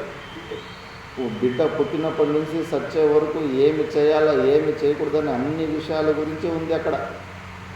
మన మహాభారతంలో ఆది పర్వంలో చదువుతూ ఉంటే బయాలజికల్ బాంబుల గురించి కూడా అక్కడ వచ్చింది. ఇలాంటి విషయం గురించి మహాభారతంలో లేదు అనే విషయం లేదు. ఏదైతే ఇప్పుడు కరోనా వైరస్ అట్లా ఎదుటి శత్రు రాజుని వాడిని ఓడించడానికి ధృతరాష్ట్రునికి ఒకడు సలహాకారుడు ఉంటాడు. వాడు చెప్తాడు శత్రువుని ఎన్ని విధాలుగా మనము నష్టం చేయొచ్చని. అందులో బయాలజికల్ బాంబులు కూడా వేయచ్చు. వైరస్లను తీసుకెళ్ళి వాళ్ళ దేశంలో వేస్తే మహామారిలో అలాంటి రోగాలు వచ్చి వాళ్ళ శత్రు దేశం నాశనం అయిపోతుందని. మరి అన్ని విషయాలు అంత స్పష్టంగా మహాభారతంలో ఉంది. మహాభారతమే మనము చదువు వేరే వాళ్ళు వీళ్ళు రాసిన గ్రంథాలు చదివేసి బుర్రలు పాడు చేసుకుంటూ ఉంటాము. కాబట్టి అందుకే భాష్యకార భగవానులు శబ్దజాలం మహారణ్యం, వాళ్ళు వీళ్ళు మాటలు ఏదేదో ఎవరు పడితే వాళ్ళు అసలు పుస్తకం రాయడానికి ప్రేరణ ఏంటి? నైష్కర్మ సిద్ధిలో పూర్వపక్షి రూపంలో అక్కడ ప్రశ్న అడుగుతాడు, ఎందుకయ్యా నువ్వు పుస్తకాలు రాస్తున్నావు? మీ గురుగారి కన్నా చాలా తెలివి నీకు ఎక్కువ ఉందనా? మీ గురుగారు విషయం స్పష్టంగా చెప్పలేదనా? నీకు జ్ఞానం ఉందనే అహంకారమా? లేదా కీర్తి ప్రతిష్టలు పొందాలనా? ఏ కారణంతో పుస్తకాలు రాస్తున్నావని ఫస్ట్ దానికి సమాధానం అంటాడు. అప్పుడు సురేశ్వరాచార్యులు, లేదప్ప మా గురుగారు నాకు హోంవర్క్ ఇచ్చారు, ఆయన మాకు జ్ఞానబోధ చేశారు, మేము ఏమి తెలుసుకున్నామో ఆయన తెలుసుకోవాలనుకుంటున్నాడు, ఆ హోంవర్క్ రూపంలో మేము ఈ నైష్కర్మ సిద్ధి మేము చేశాము. ఒక క్లారిటీ ఉండాలి. నువ్వు పుస్తకం రాస్తున్నావు అంటే ప్రేరణ ఏంటి? కీర్తి ప్రతిష్టల కోసం చేస్తున్నావు, దేనికోసం చేస్తున్నావు? కాబట్టి అలాంటి ఎంతోమంది ఇలా కీర్తి ప్రతిష్టల కోసము దేనికోసము పుస్తకాలు రాస్తుంటారు. అలాంటివన్నీ చదవకూడదు. కేవలం శాస్త్రము తప్పి వేరే శాస్త్రాల గురించి వేరే వాళ్ళ పుస్తకాల గురించి మనం చదివితే ఇలాంటి చిత్త భ్రమణ కారణం అడవిలో ఎలాగ మధ్యలో వదిలిపెట్టేస్తే దిక్కు లేకుండా అయిపోతామో, ఈ శబ్దజాలము మా యొక్క మహారణ్యం అంటే ఇది కల్పాలు వేస్ట్ అయిపోతుంటాయి. ఋషికేశ్ కైలాసాశ్రమంలో చోటా మహారాజ్ అని సిద్ధపురుషుడు, ఆయన దగ్గరకు వారు భక్తులు ఎవరో ఒకరు వచ్చి, గురుగారు నిర్గుణ బ్రహ్మ గురించి భలే రాశారు, ఎవరో పుస్తకము చూడండి అని ఒకటే చెప్పారంట, నారాయణ. ఎవరు వీళ్ళు రాసిన పుస్తకాలు విని మీరు బుర్రలు పాడు చేసుకోకండి. భాష్యకార భగవానులు ఎంతవరకు భాష్యం రాశారో మోక్షానికి కావాల్సిన సంపూర్ణ సబ్స్టెన్స్ ఇందులో ఉంది. దీనికి అతిరిక్తంగా ఎక్కువ మీరు చదవాల్సిన అవసరం లేదు. ఒకవేళ అలాంటివన్నీ వాళ్ళ కాన్సెప్టులు మన బుర్రలో కూర్చుంటే కాన అవి ఎన్నో జన్మలు వేస్ట్ అయిపోతుంటాయి. కాబట్టి చాలా జాగ్రత్తగా ఉండాలని చెప్పారు ఇక్కడ. అతః ప్రయత్నాత్ జ్ఞాతవ్యం తత్వమాత్మన. జీవన్ముక్త పురుషుడు తత్వాన్ని తెలిసిన పురుషుడు ద్వారానే మనము శాస్త్రం తెలుసుకోవాలి. వాళ్ళ దగ్గర వీళ్ళ దగ్గర ఎవరి దగ్గర అంటే వాళ్ళ దగ్గర ఇవన్నీ కూడా మనము తెలుసుకోకూడదు. అందుకే ఈ శాస్త్ర వాసన కూడా అంత మంచిది కాదు అని వ్యక్తం చేశారు. ముఖ్యంగా 3 ప్రబలమైన వాసనలు ఉంటాయి: లోకవాసన, శాస్త్రవాసన, దేహవాసన. ఈ లోకవాసన అంటే ఈ సమాజము నేను ఏమి పని చేస్తే ఈ సమాజము నన్ను స్వీకరిస్తుందో, నన్ను గౌరవిస్తుందో దానికి అనుకూలంగా మన జీవితాలు మనం డిజైన్ చేసుకుంటూ ఉంటాం. ఇవన్నీ బిలీవ్ సిస్టమ్స్. అందుకే మ్యాక్సిమం అందరూ సమాజాన్ని చూసి ప్రేరణ పొంది అలాంటి జీవితమే పొందుతూ ఉంటారు. కానీ గురువుని ఆశ్రయించిన వాళ్ళు ఈ లోకం గురించి పట్టించుకోరు. ఇప్పుడు చూస్తూ ఉంటాం కదా, పిల్లలు పెళ్ళిళ్ళు చేసేటప్పుడు శక్తికి మించి సామర్థ్యానికి మించి అప్పులు చేసైనా పెళ్లి చేసేస్తుంటారు. ఎందుకు? ఎంత శక్తి ఉందో అంతటితోటి చేసుకోవచ్చు కదా అంటే లేదు. వాళ్ళేమనుకుంటారో వీళ్ళేమనుకుంటారో వాళ్ళ కోసం వీళ్ళు ఏమనుకుంటారనేంత జీవితం అంతా కష్టపడుతూ ఉంటాము. నువ్వు ఎంత పని చేసినా నింద చేసేవాళ్ళు నింద చేసుకుంటూనే ఉంటారు. ఒక చిన్న దృష్టాంతం వస్తూ ఉంటుంది. ఒక తండ్రి కొడుకు ఉంటారని. ఆ తండ్రి కొడుకు ఉంటే ఈ పాత్ర సామాన్లు ఊరికి మోసుకుంటూ పోయి అమ్ముకుంటూ వస్తూ ఉంటారు. వాళ్ళ ఊరికి పోకముందు వాళ్ళు ముందు ఒక ఊరు వస్తుందంట. ఆ ఊర్లో ఉన్న జనాలు, ఏంటయ్యా ఇంత బరువుని రోజు మోసుకొని పోతున్నావు, ఒక గాడిదని కొనొచ్చు కదా, ఆ గాడిద మీద పెట్టుకొని నువ్వు తీసుకెళ్ళచ్చు కదా అన్నారు. సరే అని గాడిదని కొన్నారు. పోయేటప్పుడు గాడిద మీద సామాన్లు పెట్టుకొని తిరిగి ఖాళీ అయిపోయి ఉంటాయి కదా, తిరిగి వచ్చేటప్పుడు గాడిదని కూడా పక్కలో తీసుకుంటూ వస్తూ ఉంటే ఆ ఊరు వాళ్ళు అన్నారంట, ఏమయ్యా గాడిదని కొన్న తర్వాత కూడా నువ్వు నడుచుకొని వస్తున్నావు? తండ్రి కొడుకు గాడిదని పట్టుకొని వస్తుంటే ఇద్దరిలో ఎవరో ఒకరు గాడిద మీద కూర్చొని రావచ్చు కదా, గాడిదని కొన్ని ప్రయోజనం ఏంటి అన్నారండి. సరే అని వాళ్ళు అలా అంటున్నారని చెప్పేసి నెక్స్ట్ రోజు తండ్రి కొడుకు, నేను నాయన నువ్వు కూర్చో, నేను నడుచుకొని వస్తాను, నువ్వు గాడిద మీద కూర్చొని రా అన్నారు. మళ్ళీ అదే ఊరోళ్ళు అంటున్నారంట, చూడు వాడు చిన్న పిల్లోడికి ఎంత అహంకారం, పెద్ద ఆయన పాపం నడుచుకొని వస్తూ ఉంటే వాడు అహంకారంతో గాడిద మీద కూర్చొని వస్తున్నాడు అన్నారు. సరే అని మళ్ళీ మరుసటి రోజు ఆ తండ్రి విని కొడుకు తను కింద నడుచుకొని వచ్చి, నాన్న నువ్వు కూర్చొని రా అని చెప్పేసి గాడిద మీద కూర్చొని వస్తున్నాడు. మళ్ళీ అదే ఊరోళ్ళు, చూడు వాడు వాళ్ళ నాన్న చూడు గాడిదలాగా గాడిద మీద కూర్చొని వస్తున్నాడు, పాపం చిన్న పిల్లలు నడుచుకొని వస్తుంటే అని చెప్పేసి అనుకున్నారు. సరే అని వీళ్ళు అది విన్న తర్వాత వీళ్ళిద్దరూ మళ్ళీ మూడో రోజు ఇద్దరు గాడిద మీద కూర్చొని వచ్చారు. ఇద్దరు గాడిద మీద కూర్చొని వస్తే, చూడు వీడు ఎంత దయాహీనులు, ఇద్దరు బరువు అది ఎలా మోస్తుంది, పాపం ఆ గాడిద ఏమైపోవాలా అని అలా అన్నారంట. ఇంకా నాలుగో రోజు గాడిద నెత్తి మీద మోసుకొని వచ్చారంట ఆ ఊరు దాటేంతసేపు. ప్రపంచం మనం ఏమి చేసినా కూడా నిందలు చేస్తూనే ఉంటుంది. కాబట్టి అలా మనము లైఫ్ని డిజైన్ చేసుకోకూడదు. దాన్ని లోకవాసన అంటారు. గురువుల ఉపదేశానికి అనుకూలంగా, శాస్త్రానికి అనుకూలంగా మనం జీవితం గడుపుతుంటే చాలు. మనకు మనం సంతుష్టిగా ఉంటే కానీ వీళ్ళు సర్టిఫికెట్లు మనకు అవసరం లేదు. ఆ లోకవాసనానికి కూడా ఇరుక్కుపోయి మోక్షానికి మనం ఇటువైపు రాలేకపోతుంటాం. దాని తర్వాత శాస్త్రవాసన కూడా అంతే. శాస్త్రవాసనలో 2 ప్రకారాలు ఉంటాయి. ఒకటి శుద్ధ శాస్త్రవాసన, అది ఏంటంటే అధ్యాత్మ శాస్త్ర అభ్యాసజన్య విషయ దోష దర్శనేన వివేక వైరాగ్యాది హేతు. ఏదైతే మనం ఇప్పుడు వివేక చూడడం లాంటి గ్రంథము, ఇలాంటి శాస్త్రం గురించి మనం చదువుతున్నాం కదా, ఇది కేవలము మోక్షాన్ని దృష్టిలో పెట్టుకొని అంతఃకరణ శుద్ధిని పొందడానికి మనలో ఉన్న వివేక వైరాగ్యులు ఎక్కువ కావాలనే ఉద్దేశంతో ఈ శాస్త్రం మనం చదువుకుంటున్నాం. ఇంకొకటి అశుద్ధ శాస్త్రవాసన ఉంటుంది. ఆ శాస్త్రవాసన ఏంటంటే అనాత్మశాస్త్రేషు సకల గ్రంథ అభ్యాస పాఠవాది విజిగిషాది అభినివేశ హేతు.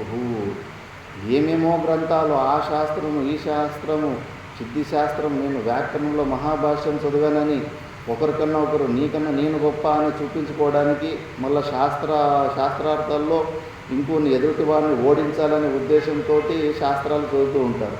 అలాంటి అనాత్మ శాస్త్రం, దాన్ని శాస్త్రవాసన అన్నారు. లేకపోతే ఈ జీవ బ్రహ్మ ఐక్య జ్ఞానం గురించి చెప్పేలాంటి శాస్త్ర, ఇది శుద్ధ శాస్త్రవాసన అంటారు. ఈ శాస్త్రవాసన ఉంటే కన్నా మనము దీని నుంచి బయటికి రావచ్చు. ఇది ఎలాంటిదంటే ఇది ఉప్పు బొమ్మ లాంటిది ఈ శాస్త్రం. ఆ ఉప్పు బొమ్మ సముద్రంలోకి తెలుసుకోవడానికి పోయి స్వయంగా సముద్రం ఎలా అయిపోతుందో, ఈ శుద్ధ శాస్త్రము కూడా లాస్ట్లో బ్రహ్మాకార వృత్తి రూపంలో ఉండి ఆ బ్రహ్మాకార వృత్తి కూడా స్వరూపంలో లయం అయిపోతుంది. కాబట్టి ఇది మనకు అడ్డం లేదు. కాకపోతే అన్ని శాస్త్రాలలో ఏదైతే మనకు రుచి ఉంటుందో దాన్ని తొలగించుకోవాలి అని గురుగారు చెప్పారు. మళ్ళీ అజ్ఞాన సర్పదష్టస్య బ్రహ్మజ్ఞానౌషధం వినా కిము వేదైశ్చ శాస్త్రైశ్చ కిము మంత్రైశ్చ కిమౌషధైః. అజ్ఞానం అనే సర్పం మనల్ని కరిచి ఉంది. ఇక్కడ ఔషధం కేవలము బ్రహ్మజ్ఞాన ఔషధం వినా, బ్రహ్మజ్ఞానం అనే ఔషధము తప్ప వేరే సొల్యూషన్ లేదు. కాబట్టి వేద భాగంలో కూడా ఎన్నో విషయాలు ఉంటాయి. కిము వేదైశ్చ శాస్త్రైశ్చ కిము మంత్రైశ్చ కిమౌషధైః అంటే అన్య సాధనలు ఎన్ని ఉన్నప్పటికీ కూడా మెయిన్ ఫోకస్ నువ్వు ఇక్కడ చూడు. అజ్ఞానాన్ని నివారించుకోవడంలోనే నువ్వు ఎక్కువ ప్రయత్నం చేసుకో. ఆయుష్ ఎక్కువ లేదు. ఒక వేదం సంపూర్ణంగా చదవాలంటే ఒక లైఫ్ అయిపోతుంది. ఇంకా 4 ఇప్పుడు చతుర్వేదులు లేరు. ముందు భారతదేశంలో ఉండేవారు. ఇప్పుడు చతుర్వేదులు ఉంటే వాళ్ళంతా చత్వార్యాలు అయిపోయారు. త్రివేదులు ఉంటే ద్వివేదులు అయిపోయారు. మళ్ళా ద్వివేదులు ఉంటే దుబే అయిపోయారు. మళ్ళా వేదీలు ఉండేవారు. ఒక్క వేదం చదివిన వాళ్ళు ఇప్పుడు వేది అనే ఉంటుంది. వాళ్ళ టైటిల్స్లో అలా ఉన్నాయి. ఒకప్పుడు ఉండేవారు భారతదేశంలో. కానీ ఇప్పుడు 4 వేదాలు ఒక లైఫ్ టైంలో చూడడం చాలా కష్టంగా ఉంటుంది. కాబట్టి ముఖ్యంగా సారమైన ఈ జీవబ్రహ్మ ఐక్య జ్ఞానాన్ని మనము చదువుకోవాలి. మళ్ళీ నగచ్చతి వినా పానం వ్యాధిరౌషధి శబ్దతః వినా అపరోక్షానుభవం బ్రహ్మశబ్దైన ముచ్యతే. నగచ్చతి వినాపానం, కేవలం మనకు రోగం వచ్చినప్పుడు ఔషధం అనే శబ్దాలు ఉచ్చరించుకుంటా ఉంటే రోగం మనకు నయం కాదు. అలాగే కేవలము పరోక్ష జ్ఞానంలో శబ్దాలలో బ్రహ్మ గురించి డెఫినేషన్లు అవి ఇవి చెప్పుకొని ప్రవచనాలు చెప్పుకొని కీర్తి ప్రతిష్టలు పెంచుకున్నంత మాత్రాన అది నీకు మోక్షాన్ని ఇవ్వదు. బ్రహ్మ శబ్దైర్నా ముచ్యతే, బ్రహ్మ బ్రహ్మ అని చెప్పుకుంటా ఉంటే అది నీకు మోక్షాన్ని ఇవ్వదు. కబీర్ దాస్ అంటాడు, కలియుగంలో బ్రహ్మ లెవెల్ కన్నా కింద లెవెల్లో అసలు మాటే ఆడరు అంటారు. శుష్క వేదాంతం, ఆ శుష్క వేదాంతంలోనే జీవితం వ్యర్థం చేసుకుంటూ ఉంటారు. అది ప్రాక్టికల్ కావాలి. థీరీ ఏదైతే ఉందో అది నీ అనుభూతిలోకి నీ స్వరూప జ్ఞానం కావాలి. అప్పటి వరకు అది ప్రయోజనం ఉండదు. అందుకే అకృత్వా దృశ్య విలయం అజ్ఞాత్వా తత్వమాత్మనః బాహ్య శబ్దైకుతో ముక్తి ముక్తి మాత్ర ఫలైర్నినా. అకృత్వా దృశ్య విలయం, కనిపిస్తున్న ప్రపంచము మిథ్యా మిథ్యా అంటున్నాం. ఒక నిర్వికల్ప సమాధి స్థితిలో కూర్చున్న యోగి, మనకున్నట్లే ఆకులు దప్పులు ఉన్నాయి, మనకున్న సమస్యలు, మన శరీరంలో ఏమేమి సమస్యలు ఉంటాయి ఆయన శరీరంలో కూడా ఆ సమస్యలు ఉంటాయి. కానీ వాటికి ఆయన భయపడకుండా దృఢంగా కూర్చోగలుగుతున్నాడు. మనం అలా కూర్చోలేకపోతున్నాం. మళ్ళీ తెలుసు మనకు ఈ 3 శరీరాలకి అతిరిక్తంగా పంచకోశాలకు అతీతంగా సాక్షి రూపంలో సచ్చిదానంద స్వరూపమైనదే మన స్వరూపం అని తెలుసు. ఈ థియరాటికల్ నాలెడ్జ్ ఉంది మన దగ్గర, కానీ ప్రాక్టికాలిటీలో భయం వేస్తుంది. ఆ తెగింపు చేయడానికి ఒక భయం వేస్తుంటుంది. ఎందుకంటే ఉన్న జ్ఞానం అది దృఢం కాలేదు, ఇన్ఫర్మేషన్ రూపంలోనే ఉంటుంది. కాబట్టి ఫస్ట్ దృశ్య విలయం చేసుకోవాలి. సాక్రటీస్ అనే ఒక మహానుభావుడు ఉండేవాడు. అప్పుడప్పుడు విండో షాపింగ్ చేసేవాడంట. విండో షాపింగ్ అంటే బజార్లో వెళ్ళి తిరిగి రావడం. ఇంకా బజార్లో ఏదన్నా వస్తువు నాకు కొనాలని అనిపిస్తుందా, ఏదన్నా విషయాల్లో ఉపభోగ సాధనత్వ బుద్ధి ఉందా, ప్రయోజనత్వ బుద్ధి ఇంకా ఏ విషయంలోనైనా ఉందా అని చెక్ చేసుకోవడానికి. ఏ వస్తువుని కొనొద్దు అనే భావన వస్తే కానీ ఇప్పుడు పర్వాలేదు, నా వైరాగ్యం కరెక్ట్గా ఉంది. అందుకే ప్రపంచంలో మిథ్యాత్వ దర్శనము సంపూర్ణంగా ఉండాలి. మనకు అనిపిస్తూ ఉంది ఈ ప్రపంచము మిథ్య అనే జ్ఞానం నాకు ఉంది అని. ఉంటే ప్రవృత్తి కర్మలు జరగవు. ఎడారిలో ఇసుక నీళ్ళలాగా కనిపిస్తూ ఉంటుంది. అది సంపూర్ణంగా మిథ్య అని మనసు నిశ్చయం చేసింది. సూర్యకిరణాలను నిమిత్తము ద్వారా ఆ ఇసుక నీళ్ళలాగా కనిపించి ఆ నిమిత్తాలు పోయిన తర్వాత అది ఇసుకలాగా ఉంటుంది. కాబట్టి ఆదిలో లేకుండా స్టార్టింగ్లో కాసేపు లేకుండా మధ్యలో కాసేపు వచ్చి మళ్ళీ ఎండింగ్లో లేకుండా ఏదైతే ఉంటుందో అది మిథ్య అని మనసు డిసైడ్ చేస్తుంది. అందుకే మనము ఆ ఎడారిలో కనిపించే అనాది కాలం నుంచి కనిపిస్తుంది అది ప్రతీతి. అలాగే మనము అక్కడ పైప్ లైన్లు వేసుకోవాలని, ఆ నీళ్ళని వాడుకోవాలని ఆ ఆలోచన కూడా మనకు రాదు. ఎందుకంటే అక్కడ మిథ్యాత్వ నిశ్చయము 100% ఉంది. కానీ అంతటి నిశ్చయము ఈ ప్రపంచంలో లేదు. ఇప్పుడు కసు ఊడుస్తూ ఉంటాము, ఆకులు అవి ఇవి పడుతుంటే అవన్నీ ఊడ్చి డస్ట్బిన్లోకి వేస్తాం. అదే డబ్బులు కింద పడి ఉంటే కానీ ఆకులు లాగానే ఊడ్చి డస్ట్బిన్లో వేసేంత సామర్థ్యం ఉందా? లేదా. దాంట్లో ఇంకో వాల్యూస్ పోలేదు, ఆ రసం ఉంది. ఇది ప్రాక్టికాలిటీ. కర్ణాటకలో ఒకసారి ఒక ముసలాయమ గురుసేవ చేస్తూ ఉంటే ఎక్కువ వేదాంతము చెప్పేసరికి ఆమెను పరీక్ష చేయాలని చెప్పేసి ఈమె చెప్తున్నట్టు నిజంగానే అంత వైరాగ్యం ఉందా అని చెప్పేసి ముందు బంగారు నాణ్యాలు వేస్తాడు ఒక విద్వానుడు, చూద్దాము అని. ఆమెకు నిజంగానే వాటి మీద మోహం లేదు కాబట్టి చేసి డస్ట్బిన్లోకి వేసేసింది. అంతటి ఆ మట్టానికి మిథ్యాత్వ నిశ్చయం కావాలి. మేము చదివిన ఆశ్రమంలో చోటా మహారాజ్ అనే మహానుభావుడు ఉండేవాడు. ఆయన ముంగట ఎక్కువ ఆయన నిమిత్తంగానే ఆశ్రమానికి డొనేషన్లు వచ్చింటాయి. వచ్చిన వాళ్ళందరూ దక్షిణలు పెట్టేసి అట్లా పోతూ ఉంటే ఒక్కరోజు కూడా ఆ దక్షిణ ఎవరు పెట్టారు, పెట్టిన తర్వాత దీన్ని తీసుకొని ఆఫీస్లో సద్వినియోగం అవుతుందా లేదా దాని గురించి చర్చే లేదు. ఎందుకంటే అత్యంత తుచ్చబుద్ధి ఉంది, సమానంగా మిథ్యాత్వ నిశ్చయం ఉంది. కానీ మనకు అలా కాదు. కొన్ని విషయాల్లో, పనికిరాని విషయాల్లో మిథ్యాత్వ నిశ్చయం తొందరగా వస్తుంది. ముఖ్యంగా ఆస్తి, సంపదలు, డబ్బులు, ఈ విషయంలో మిథ్యాత్వ దర్శనం అంటే కష్టమవుతుంది.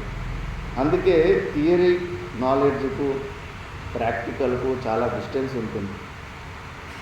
బుద్ధ భగవాన్ వీళ్ళందరూ ఎందుకో ఉన్న పిత్రాజితంగా సంపూర్ణంగా దొరికిన రాజ్యాన్ని, సంపత్తుని అంతా వదిలిపెట్టి ఎందుకు వచ్చారంటే ఇది పెద్ద ట్రాప్ అని తెలుసు. ఈ ప్రపంచంలో ఉన్న మిథ్యాత్వ నిశ్చయానికి ఇది అడ్డు వస్తూ ఉంటుంది, వాటి మీద ఉన్న వాల్యూ, ఆ మోహము అడ్డు వస్తూ ఉంటుందని తెలిసి దూరంగా ఉండి అభ్యాసం చేసుకుంటారు. దాని తర్వాత అది పలసనైపోతుంది ఆ మోహం. కాబట్టి అకృత్వ దృశ్య విలయం, ఈ దృశ్య ప్రపంచాన్ని ఎలా లయం చేసుకోవాలి, జ్ఞానము ద్వారా విచారణ చేయాలి. ఇది చూడండి, సోపాధిక అధ్యసమే ఈ ప్రపంచం. ఎడారిలో ఎలాగైతే సూర్యకిరణాల నిమిత్తాల నుంచినే ఆ నీళ్లు ఉన్నట్టు కనిపిస్తున్నాయో, ఆ సూర్యకిరణాలు పోయిన తర్వాత ఆ నీళ్లు కూడా కనిపించడం ఆగిపోతుందో, అలాగే ఈ ప్రపంచం కూడా మనకు మనసు బుద్ధులు యాక్టివ్ ఉన్నంతసేపే కనిపిస్తోంది ప్రపంచం. గాఢ సుషుప్తులో, స్వప్నాలు లేని నిద్రలో గాఢ సుషుప్తులు ఎక్కడుంది ప్రపంచం? ప్రపంచం లేదు, ఈ శరీరం లేదు. అందుకే శాస్త్రంలో అడుగుతారు, ఏ ప్రపంచమా నువ్వు సత్యంగా ఉంటే, మనసు బుద్ధులు లేనప్పుడు సుషుప్తి అవస్థలో కనిపించి చూపించు నాకు. ఏ ప్రపంచమా నువ్వు నిజంగానే ఉంటే, నిర్వికల్ప సమాధిలో మనసు బుద్ధుల్ని చంపుకున్న యోగికి కనిపించి చూపించు. అక్కడ కనిపించదు. మనసు బుద్ధులు లేకుండా ఈ ప్రపంచాన్ని మనం నిరూపించలేము. మరి అక్కడ సూర్యకిరణాలు ఉంటే ఎడారిలో నీళ్లు కనిపిస్తున్నాయి, లేకుంటే కనిపిస్తలేదు. ఇక్కడ మనసు బుద్ధులు యాక్టివ్గా ఉంటే ప్రపంచం కనిపిస్తూ ఉంది, మనసు బుద్ధులు లేకపోతే ప్రపంచం కనిపిస్తలేదు. కాబట్టి ఇది కూడా సకలం అంతా కూడా మిథ్యాని, వాస్తవికంగా లేదు. జాగ్రత్త అవస్థలో ఉన్నది స్వప్నావస్థలో లేదు, స్వప్నావస్థలో ఉన్నది జాగ్రత్త అవస్థలో లేదు. స్వప్నంలో ఉన్నదాన్నేమో మిథ్యాన్ని మనం డిసైడ్ చేసాం. నాకే ఒకరోజు విచిత్రమైన కళ వచ్చింది. ఆశ్రమంలో ఏదో పనులు చేస్తూ ఉంటే, ఏదో రూమ్ అది ఇది కట్టిస్తూ ఉంటే, బేల్దారి, సెంట్రింగ్ ఆయన, మళ్ళీ సిమెంటు, ముగ్గురు వాళ్ళు నాకు డబ్బులు కావాల్సిన ఇబ్బంది పెట్టారు. సమయానికి అప్పుడు డబ్బులు లేకపోయాయి. ఇంకా ఆ చింతతోటి పనుకున్నట్టున్నాను. స్వప్నంలో ఫోన్పేలో బ్యాలెన్స్ ఎవరో భక్తులు దానం చేసేసారు, ఫుల్ బ్యాలెన్స్ వచ్చేసింది. స్వప్నంలో వాళ్ళందరికీ కూడా పేమెంట్ చేసేసాను. కేవలం ఫోన్పే బ్యాలెన్స్ వచ్చింది, సరేలే ఇంకా బ్యాలెన్స్ వచ్చేసింది, వాళ్ళకి పేమెంట్ ఇచ్చేయచ్చు అని అనుకున్నాను. నిద్ర లేస్తే ఆ స్వప్నంలో వచ్చిన ఫోన్పే బ్యాలెన్స్ జాగ్రత్త అవస్థలో పనికి వస్తుంది. సరే అని మళ్ళీ నిజంగానే జాగ్రత్త అవస్థలో ఎవరో ఒకరు దానం చేసేసరికి వాళ్ళకి జాగ్రత్త అవస్థ వాళ్ళకి పేమెంట్ కూడా చేసేసాను. మళ్ళీ స్వప్నంలో మళ్ళీ వాళ్ళు ముగ్గురు వచ్చి నన్ను పీడిస్తున్నారు, మా పేమెంట్ ఎక్కడ అని. జాగ్రత్త అవస్థలో ఫోన్పే బ్యాలెన్స్ వచ్చి వాళ్ళకి ఇచ్చేసినా కూడా స్వప్నంలో ఆ బ్యాలెన్స్ స్వప్నంలో పనికి వస్తలేదు. స్వప్నంలో ఉన్న ఫోన్పే బ్యాలెన్స్ ఇక్కడ పనికి వస్తలేదు, ఇక్కడ ఉన్నది అక్కడ పనికి వస్తలేదు. రెండు సమానంగానే ఉంటాయి. కేవలం మనము స్వప్నాన్ని మాత్రమే మిథ్య అంటున్నాం. ఇప్పుడు దీన్ని జాగ్రత్త అవస్థలో ఉన్న సంపత్తిని సత్యము అని పేరు ఎందుకు ఇస్తాం? ఏం ప్రయోజనము? ఎన్ని కోట్లు సంపాదించి మృష్టాన్న భోజనం పక్కలో పెట్టుకొని కొనుక్కున్నా కూడా స్వప్నంలో నీకు ఆకలి పేదవాడిగా పుడితే కన్నా నీ డబ్బులు, నీ సంపత్తు స్వప్నంలో కూడా పనికిరావు. 18 గంటల తర్వాతనే నీ పనికి రాకుండా పోతా ఉంది జాగ్రత్త అవస్థ సంపత్తి. ఇక్కడున్న సంపత్తు అక్కడ పనికి వస్తా లేదు. అనుభవం అంటే అనుభవమే కదా. స్వప్నంలో దుఃఖం అనుభవిస్తే ఏంటి, అది మెమొరీ రూపంలో ఉంది. జాగ్రత్త అవస్థలో దుఃఖం అనుభవించిన అది మెమొరీ రూపంలోనే ఉంది. నొప్పే కదా. మరి ఇక్కడిది అక్కడ పనికి వస్తా లేదు, అక్కడిది ఇక్కడ పనికి వస్తా లేదు. కాబట్టి ఇది కూడా మిథ్యానే. ఇది కాకపోతే దీర్ఘంగా ఉంటుంది అంతేకాని వాస్తవంగా దీనికి అస్తిత్వం లేదు.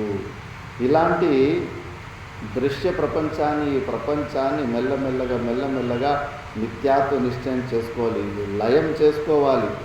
ఇప్పుడు సంపూర్ణ దృశ్య ప్రపంచము ఏమీ లేదు, కేవలము నామరూపాలే. ఇప్పుడు మట్టి ఒకటే సత్యం. మృత్కార్యం సకలం ఘటాది సకలం మృన్మాత్రమేవాభితః తద్వత్ సజ్జనితం సదాత్మకమిదం సన్మాత్రమేవాఖిలం.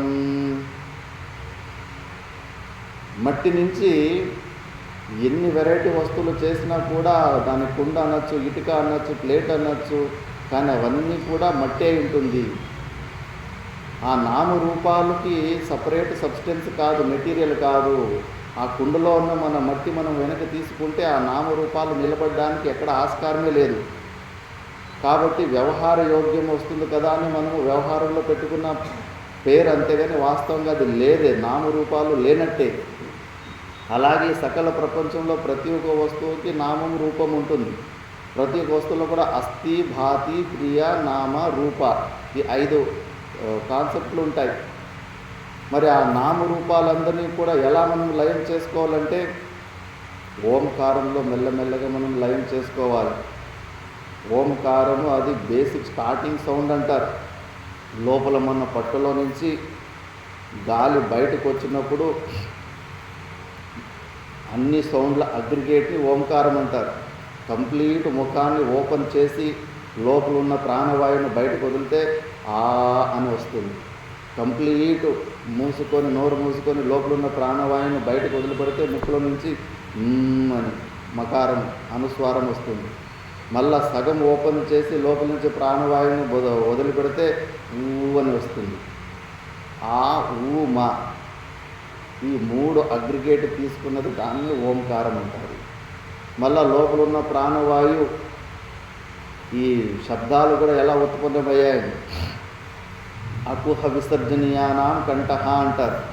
అకారము కక గజ్ఞ ఈ 5 అక్షరాలు, మళ్ళా హకారము విసర్గము, ఇవన్నీ కూడా లోపల ఉన్న ప్రాణవాయువు కంఠంలో ఎక్కువ టచ్ అయ్యేందుకు దాన్ని వాటి స్థానము కంఠం అంటారు.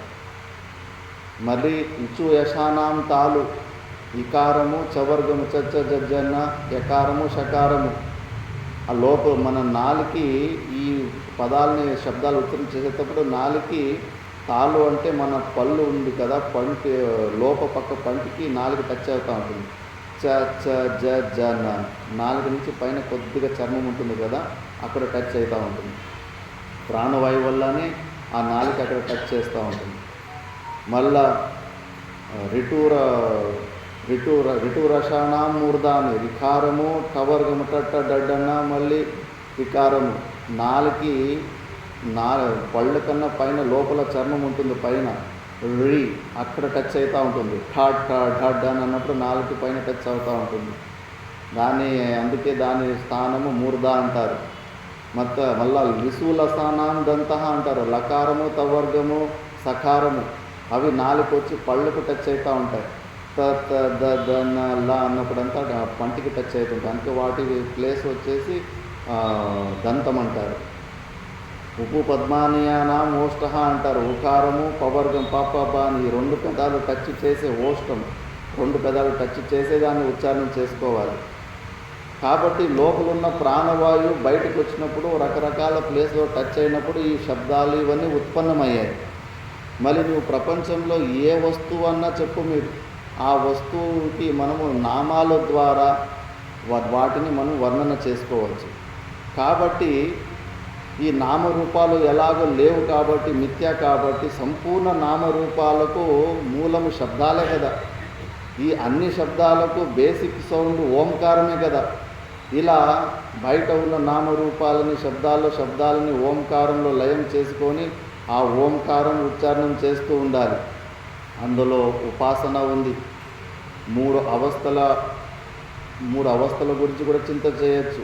జాగ్రత్త అవస్థ, స్వప్నావస్థ, సుషుప్తి అవస్థ అని చెప్పేసి. ఒక ఓంకారం ఉచ్చారణ చేసిన తర్వాత 2వ ఓంకారం ఉచ్చారణ చేయడానికి మధ్యలో గ్యాప్ ఉంటుంది కదా. ఆ గ్యాప్లో కుంభక రేచకాదిలలో మనము జపం చేసుకొని ప్రాణవాయుని కొద్ది కొద్దిగా ఆపే ప్రయత్నం చేస్తూ ఉండాలి. దీర్ఘోచ్చారణం ప్రణవః అంటారు. ఓంకారం టకటక ఓం ఓం ఓం అని చేయకూడదు, దీర్ఘంగా చేయాలి. ఆ గ్యాపు ప్రాణబంధనాత్ లీనమానసో. ఎప్పుడైతే మనం ప్రాణవాయువుని బంధించినా కూడా మనసు లీనమైపోతుంది. మనసును మనం ఆపితే కూడా ప్రాణము సుప్త రూపంలోకి వచ్చేస్తుంది. రెండిట్లో దేన్నైనా నువ్వు దాన్ని కంట్రోల్ చేసుకో, ఇంకోటి కంట్రోల్ అయిపోతుంది. అలా సంపూర్ణ ఈ ప్రపంచాన్ని ఆ ఓంకారంలో లయం చేసి ఓంకారం ద్వారా ఒక ఓంకారానికి ఇంకో ఓంకారానికి ఆ గ్యాపుల సైజు పెంచుకుంటూ అభిచార సమాధి చేసుకొని నీ స్వరూపంలో నిలబడాలి. ఇలా ఓంకార ఉపాసన కూడా మాండూక్యోపనిషత్తులో వస్తుంది. ఒక ఓంకారం గురించినే సంపూర్ణము ఉపనిషత్తు ఉంది. కాబట్టి ఇలా దృశ్య విలయం చేసుకోవాలి. అకృత్వ దృశ్య విలయం అజ్ఞాత్వ తత్వమాత్మన, ఇవన్నీ ఏమీ చేసుకోకుండా కేవలం బాహ్య శబ్ద అయితే బయట మాత్రము బ్రహ్మ అని అనుకుంటూ ఉంటే కుతో ముక్తి ఉక్తి మాత్ర ఫలేరినా, నీకు మోక్షం రాదు. ఇలా దృశ్య విలయం చేసుకుంటే వస్తుందని చెప్తున్నారు. మళ్ళీ ఆప్తోక్తిం ఖననం తతోపరిశిలాపాకర్షణం స్వీకృతిం నిక్షేప సమపేక్షతే నహి బహి శబ్దైస్తు నిర్గచ్చతి తద్వద్బ్రహ్మవిదోపదేశమనన ధ్యానాదిభిర్లభ్యతే మాయా కార్యతిరోహితం స్వమమలం తత్వం న దుర్యుక్తిభిః. ఈ శ్లోకంలో ఏం చెప్తున్నారంటే, నువ్వు ఉన్న ఇంట్లోనే నీ కిందనే నిధి ఉంది. తాత ముత్తాతలు అక్కడ బంగారాన్ని దాచిపెట్టారు. ఆ నిధి ఉన్నప్పుడు నువ్వు ఏమాత్రం ప్రయత్నం చేసుకోకుండా ఊరికే నిధి కావాలని ఊరికే శబ్దాలు చెప్పుకుంటూ ఉంటే అది నీకు దొరకదు. నువ్వు అక్కడ కార్యశీలుడు అయ్యి నువ్వు ఆ మట్టిని తీసేసి దాన్ని తవ్వి బయటికి తీసి దాన్ని సొంతం చేసుకుంటేనే నీకు అది ఇదవుతుంది. అలాగే నువ్వు కేవలము బ్రహ్మ బ్రహ్మ బ్రహ్మ అనే శబ్దాల్లో మాత్రమే ఇన్ఫర్మేషన్ కలెక్ట్ చేసుకుంటే కాదు, ఆ స్వరూపంలో నువ్వు నిలబడాలి, దాన్ని నీ సొంతం చేసుకోవాలి. అప్పుడు వరకు అది తెలిసినట్టే ఉంటుంది, దొరికినట్టే ఉంటుంది, కానీ నీకు ఆత్యంతిక దుఃఖ నివృత్తి పరమానంద ప్రాప్తి మాత్రం కలగదు. కృత్యోహం ధన్యోహం అనే అలం బుద్ధి రాదు, ఎనఫ్ ఈజ్ ఎనఫ్ అనే కృతకృత్యత మనకు రాదు. కాబట్టి దాన్ని ప్రాక్టికల్గా మనము అప్లై చేసుకోవాలని గురుగారు స్టార్టింగ్లోనే చెప్తున్నారు. అందుకే శిష్యుడా, తస్మాత్ సర్వ ప్రయత్నేన భవబంధ విముక్తయే స్వేనైవ యత్నః కర్తవ్యో రోగాదిరివ పండితై. అందుకే నిన్ను నువ్వే ఉద్ధరించుకోవాలి. గాలిలో దీపం పెట్టి దేవుడని ముఖ్య అలవాటు తప్పించుకో. స్వయంగా పురుషార్థము చేసి నీ అజ్ఞానాన్ని నువ్వే తొలగించుకోవాలి అని ఆయన ప్రశ్నలకు ఉత్తరము ఇవ్వకముందే ఇలా స్టార్టింగ్లో ఇలా చెప్పుకుంటూ వచ్చారు. ఇంతేకాదు, ముందుగా జ్ఞానాన్ని పొందుతూ ముందు ఎలిజిబిలిటీ కూడా ఉండాలి. ఆ ఎలిజిబిలిటీ ఏంటి అంటే భగవద్గీతలో వచ్చిందే ఇక్కడ మళ్ళీ గుర్తుకు తెప్పిస్తున్నారు. మిశ్రస్య సత్వస్య భవంతి ధర్మాః త్వమానిత్యాది నియమాయమాద్యాః శ్రద్ధాశ్చ భక్తిశ్చ ముముక్షుతా చ దైవీ చ సంపత్తిరసన్నివృత్తిః. ఈ అమానిత్వాది లక్షణాలు, యమనియమాదులు, దైవీ సంపత్తులు ఇవన్నీ నీలో ఉండాలి. ఇవన్నీ క్యారెక్టర్ బిల్డింగ్. ఒక మంచి జెంటిల్మ్యాన్ కావాలన్నా కూడా ఇవన్నీ లక్షణాలు మనలో ఉండాలి, దైవీ సంపత్తులు ఉండాలి. కాబట్టి ఫస్ట్ వీటిని పొందే ప్రయత్నం చేయి అని భగవద్గీతలో వచ్చిన వాటిని రిపీట్ చేస్తున్నారు. అమానిత్వమదంబిత్వం అహింసా క్షాంతి రాజ్యవం ఆచార్యోపాసనం శౌచం స్థైర్యమాత్మ వినిగ్రహ ఇంద్రియార్థేషు వైరాగ్యం మనహంకార ఏవ చ జన్మ మృత్యుజరా వ్యాధి దుఃఖదోషానుదర్శనం అసక్తిరన విశ్వంగః పుత్రదార గృహాదిషు నిత్యం చ సమచిత్తత్వం ఇష్టానిష్టోపపత్తిషు మయి చానన్యయోగేన భక్తిరవ్యభిచారిణై వివిక్తదేశసేవిత్వం అరతిర్జన సంసది అని ఈ 6 శ్లోకాలలో 20 అమానిత్వాది లక్షణాల గురించి భగవంతుడు చెప్పాడు. ఫస్ట్ ఏంటి? అమానిత్వం. అమానిత్వం అనేది మనలో ఉండాలి లక్షణము. ఏంటి అమానిత్వం అంటే? విద్యమానై అవిద్యమానైర్వా గుణై ఆత్మనః శ్లాఘ్యారూప సమ్మానం మానిత్వం తద్రాహిత్యం అమానిత్వం. మనలో మానిత్వం అనేది ఉంటుంది ఎక్కువ. అంటే ఏదో ఒక కారణం వల్ల నేను ఇంకో వ్యక్తి కన్నా నేను స్పెషల్ అని అనుకుంటుంటాను. కొంతమంది నేను గొప్ప జాతిలో పుట్టాను, జాత్యాత్మానిత్వం, నేను చాలా బుద్ధివంతుడని, విద్వానని, దానివల్ల మానిత్వం వస్తూ ఉంటుంది. ఫీలింగ్ స్పెషల్ ఇంకో వ్యక్తి కన్నా. అంటే అది భేద బుద్ధిని తెప్పిస్తుంది కానీ అభేద బుద్ధిని తెప్పేదు. ఎన్నో రకరకాలు, నేను చూడడానికి అందంగా ఉన్నానని కొందరికి మానిత్వం వస్తూ ఉంటుంది. కానీ నీలో అమానిత్వం ఉండాలి. అలాంటి ఏ కారణం వల్ల కూడా నువ్వు ఇంకో వ్యక్తి నుంచి నువ్వు చాలా స్పెషల్ అనే భావనని తెచ్చుకోకూడదు. సమదర్శనం పెట్టుకోవాలి. అందరూ భగవంతుని స్వరూపలే, భగవంతుని అధిష్టానంలోనే అందరూ మనము భ్రాంతి రూపంలో ప్రతీతి ఉంది. కాబట్టి ఆ సమదర్శన సమబుద్ధి పెట్టుకోవాలి. మానిత్వం అనే గుణం ఉంటే నీకు నువ్వు స్పెషల్ అని ఫీల్ అయిపోతుంటావు. దానివల్లనే నీకు శత్రువులు కూడా తయారవుతుంటారు.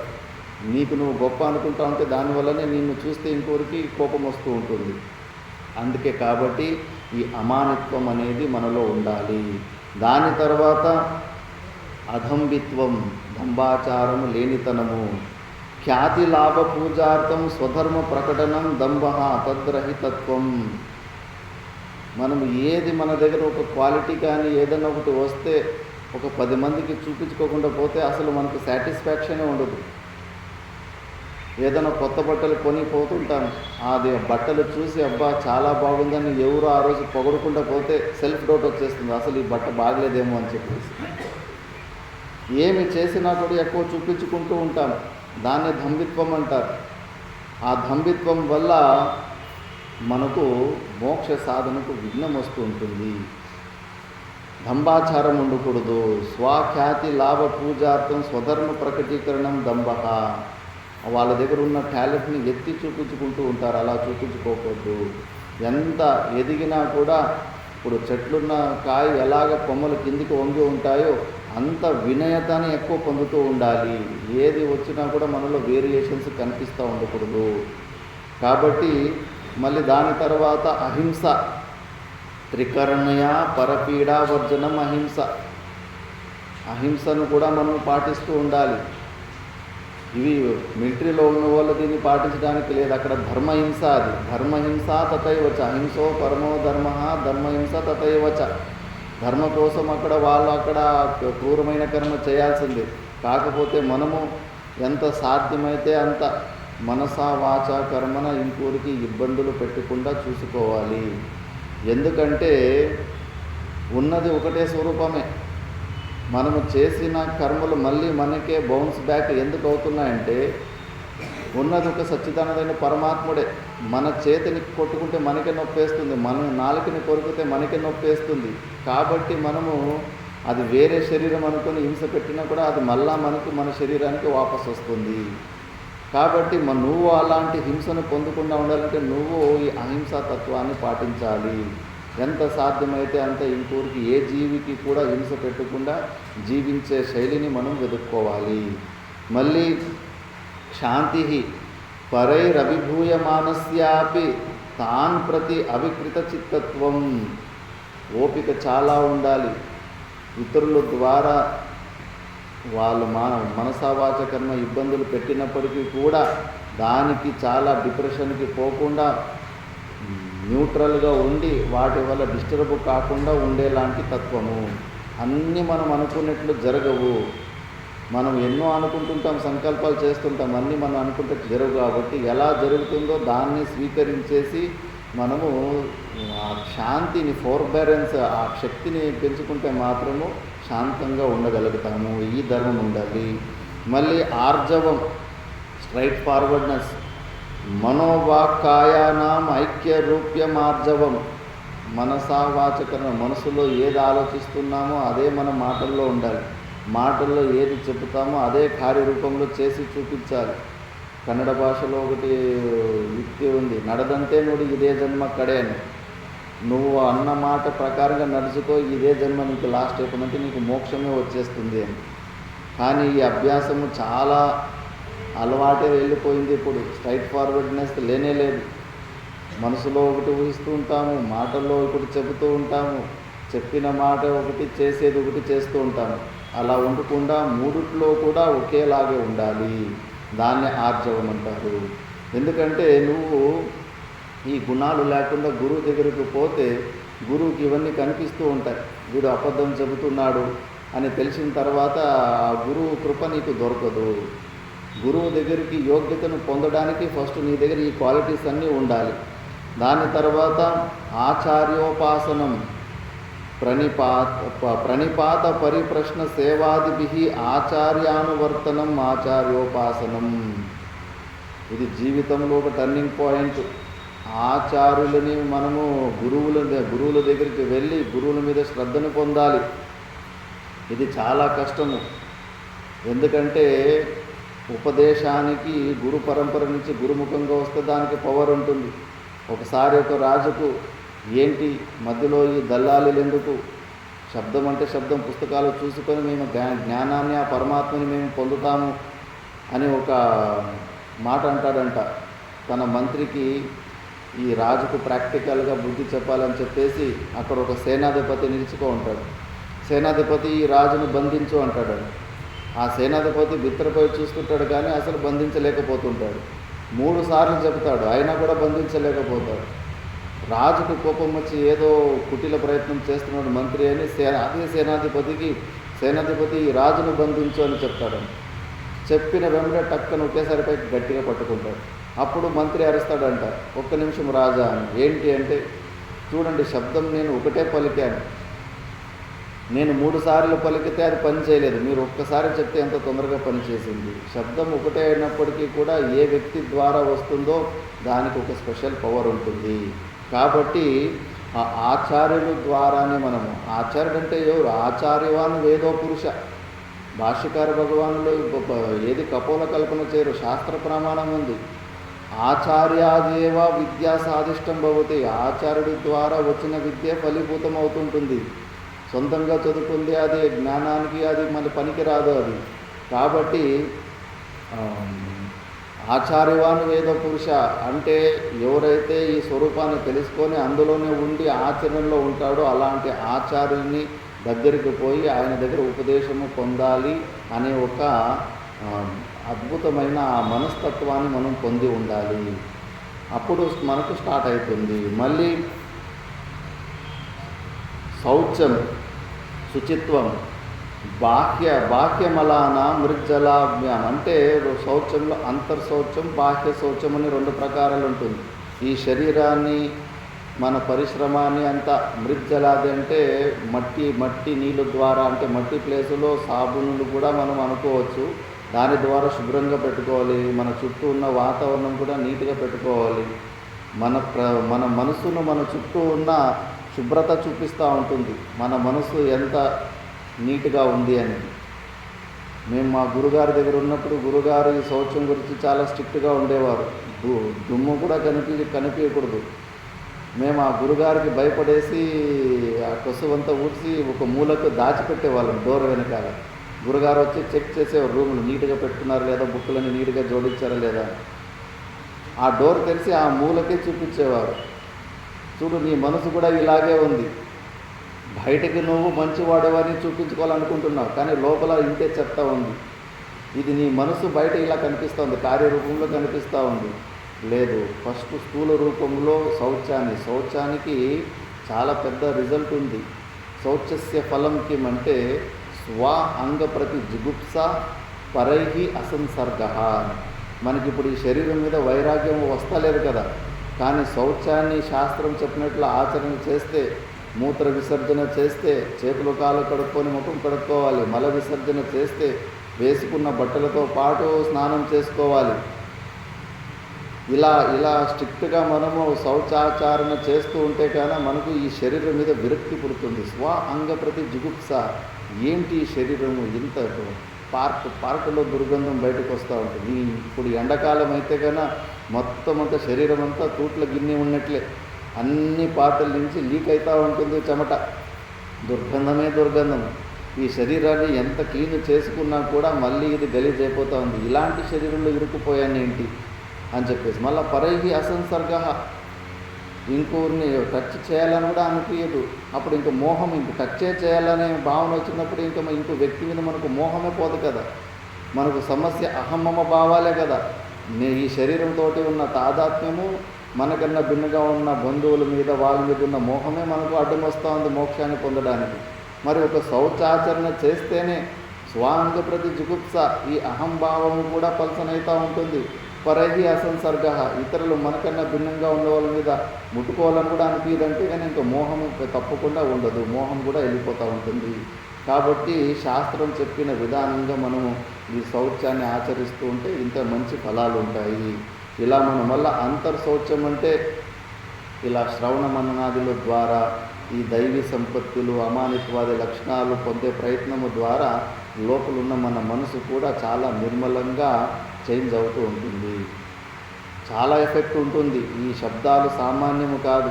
సత్సంగం అంటే ఒకసారి ఒక తల్లిదండ్రులు ఒక చిన్న పిల్లోనికి, ఒరే ఎక్కడన్నా సత్సంగాలు జరుగుతూ ఉంటే అసలు వినద్దు నువ్వు, చెవులు మూసుకొని పోవాలా, వినకుండా అలా పోవాలని చెప్పింటారు. సరే నీ చిన్నపిల్లడు అమ్మ నాన్న చెప్పారు కదా అని చెప్పేసి అలాగే ఎక్కడన్నా ప్రవచనం జరుగుతుంటే చెవులు మూసుకొని వెళ్ళిపోయాడు. ఒకసారి ఏదో అంగట్లో నుంచి తీసుకొని రాని పంపిస్తే ఆ తీసుకొని వచ్చినది ప్రవచనం జరుగుతున్న ప్లేస్లో కింద పడుతుంది. దాన్ని తీసి ఎత్తుకునే అంతసేపులో ఆ ప్రవచనం నుంచి కొన్ని శబ్దాలు వినపడ్డాయి. దేవతలకు ప్రేతాత్మలకు నీడలు ఉండవు, ఇంతే శబ్దం వినిపించింది. మళ్ళీ టక్కని చెవులు మూసుకొని ఇంటికి వచ్చేసాడు. ఇంటికి వచ్చేస్తే ఆ రోజు రాత్రి దొంగలు, వీళ్ళ నాన్న చాలా బలవంతుడు కాబట్టి డైరెక్ట్గా దొంగతనానికి వస్తే కొడతారని చెప్పేసి భూత ప్రేతాల వేషంలో వచ్చి బెదిరించేసి దొంగతనం చేయాలని వచ్చింటారు. ఇంకా నిజంగానే ఇంకా దొంగలు అయితే సాహసం చేసి కొట్టారు, కానీ భూత ప్రేతాలు అంటే భయం వేస్తుంటుంది ఎవరికైనా కానీ. అందుకే వీళ్ళంతా భయపడి వెనక్కిపోతూ ఉంటే అక్కడ ఒక దీపం వెలిగించింటారు.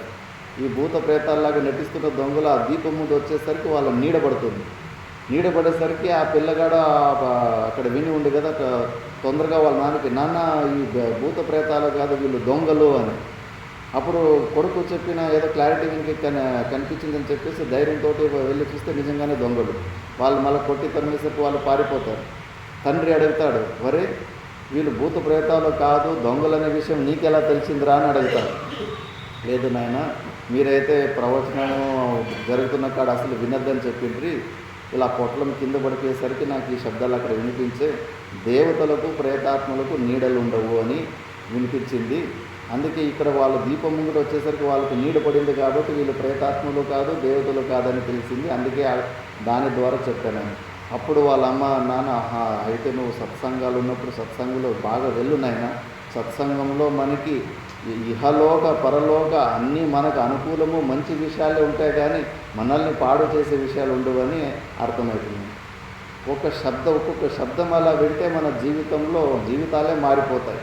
కాబట్టి లోపల అంతఃకరణ శుద్ధి కొరకు ఇలాంటి సత్సంగాలకి వెళుతూ ఉండాలి. దాని తర్వాత అలా బాహ్యంగా అంతరంగా 2 ప్రకారాల్లో కూడా మనకు అంతఃకరణ శౌచాన్ని పాటించాలి. దాని తర్వాత ఆత్మ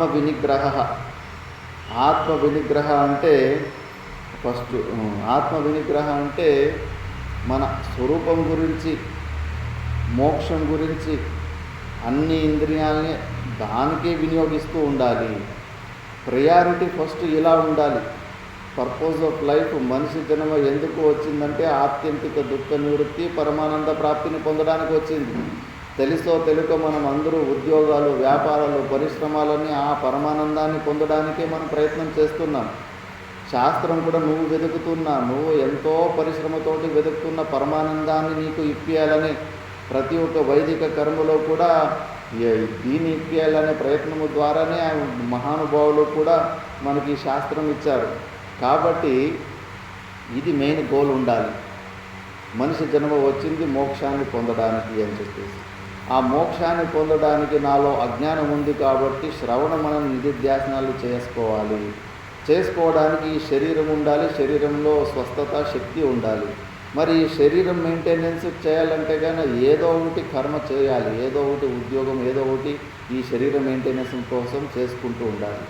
ఎంత అవసరమో అంతే చేసుకోవాలి. సింపుల్ లైఫ్ మనం మర్చిపోయాము. శాస్త్రంలో ఇంత విపరీతమైన వర్కింగ్ అవర్స్ గురించి చెప్పలేదు. ఉదయం నుంచి సాయంత్రం వరకు 9 to 9 లాగిన్ లాగౌట్, చైనాలో 15 గంటలంట వర్కింగ్ అవర్స్. ఇంత హెవీ పరిశ్రమ శాస్త్రం ఎప్పుడూ చెప్పలేదు. ముఖ్యంగా వ్యవసాయమే ఉండేది. కొన్ని సంవత్సరాలు 60-70 సంవత్సరాల వెనకాల ఎక్కువ వ్యవసాయమే ఉండేది. జూన్లో 1 నెల కష్టపడేవారు, నవంబర్లో హార్వెస్టింగ్ సమయంలో 1 నెల రోజులు కష్టపడితే 2 సంవత్సరాలకు వచ్చేంత ధాన్యం వచ్చేది. కొన్ని పశువులు మేపుకునేవారు, పశువులకి మళ్ళీ మిగతా సమయం అంతా గడ్డి వేసుకొని పాలు పెరుగుకుంటూ ఫుల్ టైం ఉండేది. ఇప్పుడు అలా లేదు. మొత్తం అంతా ఎలకల రేసులు ఇన్వాల్వ్ అయిపోయింది ప్రపంచం. కోరికలు పెంచుకొని టెక్నాలజీకి బలి పశువులు అయిపోయి ఎంత ఫెసిలిటీలు పెంచుకోవడానికి పోయి మరి అంత సుఖాన్ని కోరుకుంటూ పోతూ ఉంటే కన్నా పరిశ్రమ పెరుగుతూ పోతూ ఉంటుంది.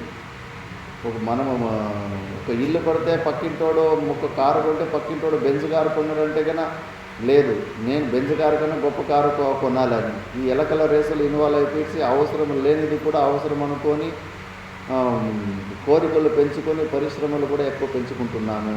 శాస్త్రం అలా చెప్పదు. మినిమం శరీర నిర్వహణ కోసం నీకు ఎంత అవసరమో అంత మాత్రమే పరిశ్రమ చేసుకొని శ్రవణ మనన ధ్యాసనాలు చేసుకుంటున్నాం. ఇట్లా ముఖ్యమేది గౌణమేది అనేది ఒక క్లారిటీ ఉండాలి. అలా వదిలిపెట్టేసి సంపూర్ణంగా శరీర నిర్వహణే మెయిన్ ఇంపార్టెన్స్గా పెట్టుకొని ఎప్పుడో లాస్ట్ మూమెంట్లో చేసుకుందాంలే, అప్పుడు రామ రామ అనుకుంటే అప్పుడు ఆ ఇంద్రియాల శక్తి కూడా ఉండదు. అలా కాదు, జీవితంలో మెయిన్ ముఖ్య లక్ష్యం ఇదే అయి ఉండాలి. అలా ఉండి ప్రతి మన ఇంద్రియాలను కూడా మనము ఆత్మ విషయం వైపే మనము తిప్పే అలవాటు చేసుకోవాలి. మళ్ళీ ఇంద్రియార్థేషు వైరాగ్యం, ఇంద్రియాలలో మనం వైరాగ్యం పొందాలి. వైరాగ్యం గురించి మనము విచారణ చేశాము నిన్న చాలా స్పష్టంగా. దాని తర్వాత జన్మ మృత్యు జరా వ్యాధి దుఃఖ దోషానుదర్శనం, ఈ దోషాలు చూడాలి. దోషాలు చూడకుండా పోతే కన్నా బాగా అనిపిస్తూ ఉంటుంది జీవితం. జన్మ దుఃఖం జరా దుఃఖం, ప్రతి క్షణము మృత్యు దుఃఖము, ఎన్ని ప్రకారాలు రోగాల వల్ల ప్రతి ఇబ్బందులు ప్రతి జన్మలో కూడా ఈ దుఃఖాలు పొందుతూనే ఉన్నాం. ఇంకా ఎన్నిసార్లు ఈ జన్మకు వస్తుంటాం, ఈ పరాధీనమైన ఈ శరీరంలో ఎన్నిసార్లు ఇరుక్కుంటూ ఉంటాం. కాబట్టి ఒకటి సొల్యూషన్ వెతకాలి. ఇందులో ఉన్న దోషాలు చూస్తూ ఉండాలి, ఆ తత్వాన్ని పెంచుకోవాలి. మళ్ళీ అనహంకార, అహమేవ సర్వోత్కృష్ట ఇది గర్వరాహిత్యం. అహంకారం మాత్రం చాలా చెడ్డది. అహంకారాన్ని మాత్రం శాస్త్రం ఒప్పుకోదు. ఇప్పుడు వరకు మనల్ని పెద్ద మెయిన్ శత్రునే అహంకారం ఉంటుంది. నేను ఈ శరీరం అనే భావంతో స్టార్ట్ అయ్యి నేనే గొప్ప అనే భావం ఏదైతే ఉందో, అహమేవ సర్వోత్కృష్ట ఇది గర్వరాహిత్యము, ఇది ఆ అనహంకారం. అహంకారం లేకుండా ఉండడం అనే తత్వం మనం పొందాలి.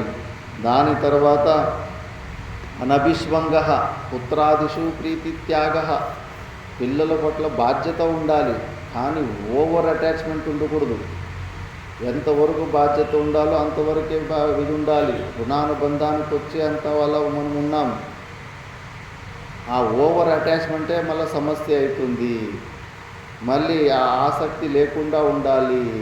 ఒక కొడుకు పుడితే ఉద్యోగం వచ్చే వరకు, కూతురు ఉంటే ఆమె పెళ్ళయ్యే వరకు బాధ్యతని రామకృష్ణ పరమహంసలు చెప్పారు. దాని తర్వాత ఎవరు దారిలో వాళ్ళు, దాని తర్వాత ఇటువైపు శ్రవణ మన నిధిధ్యాసన వైపు ఇటు వచ్చేయాలి.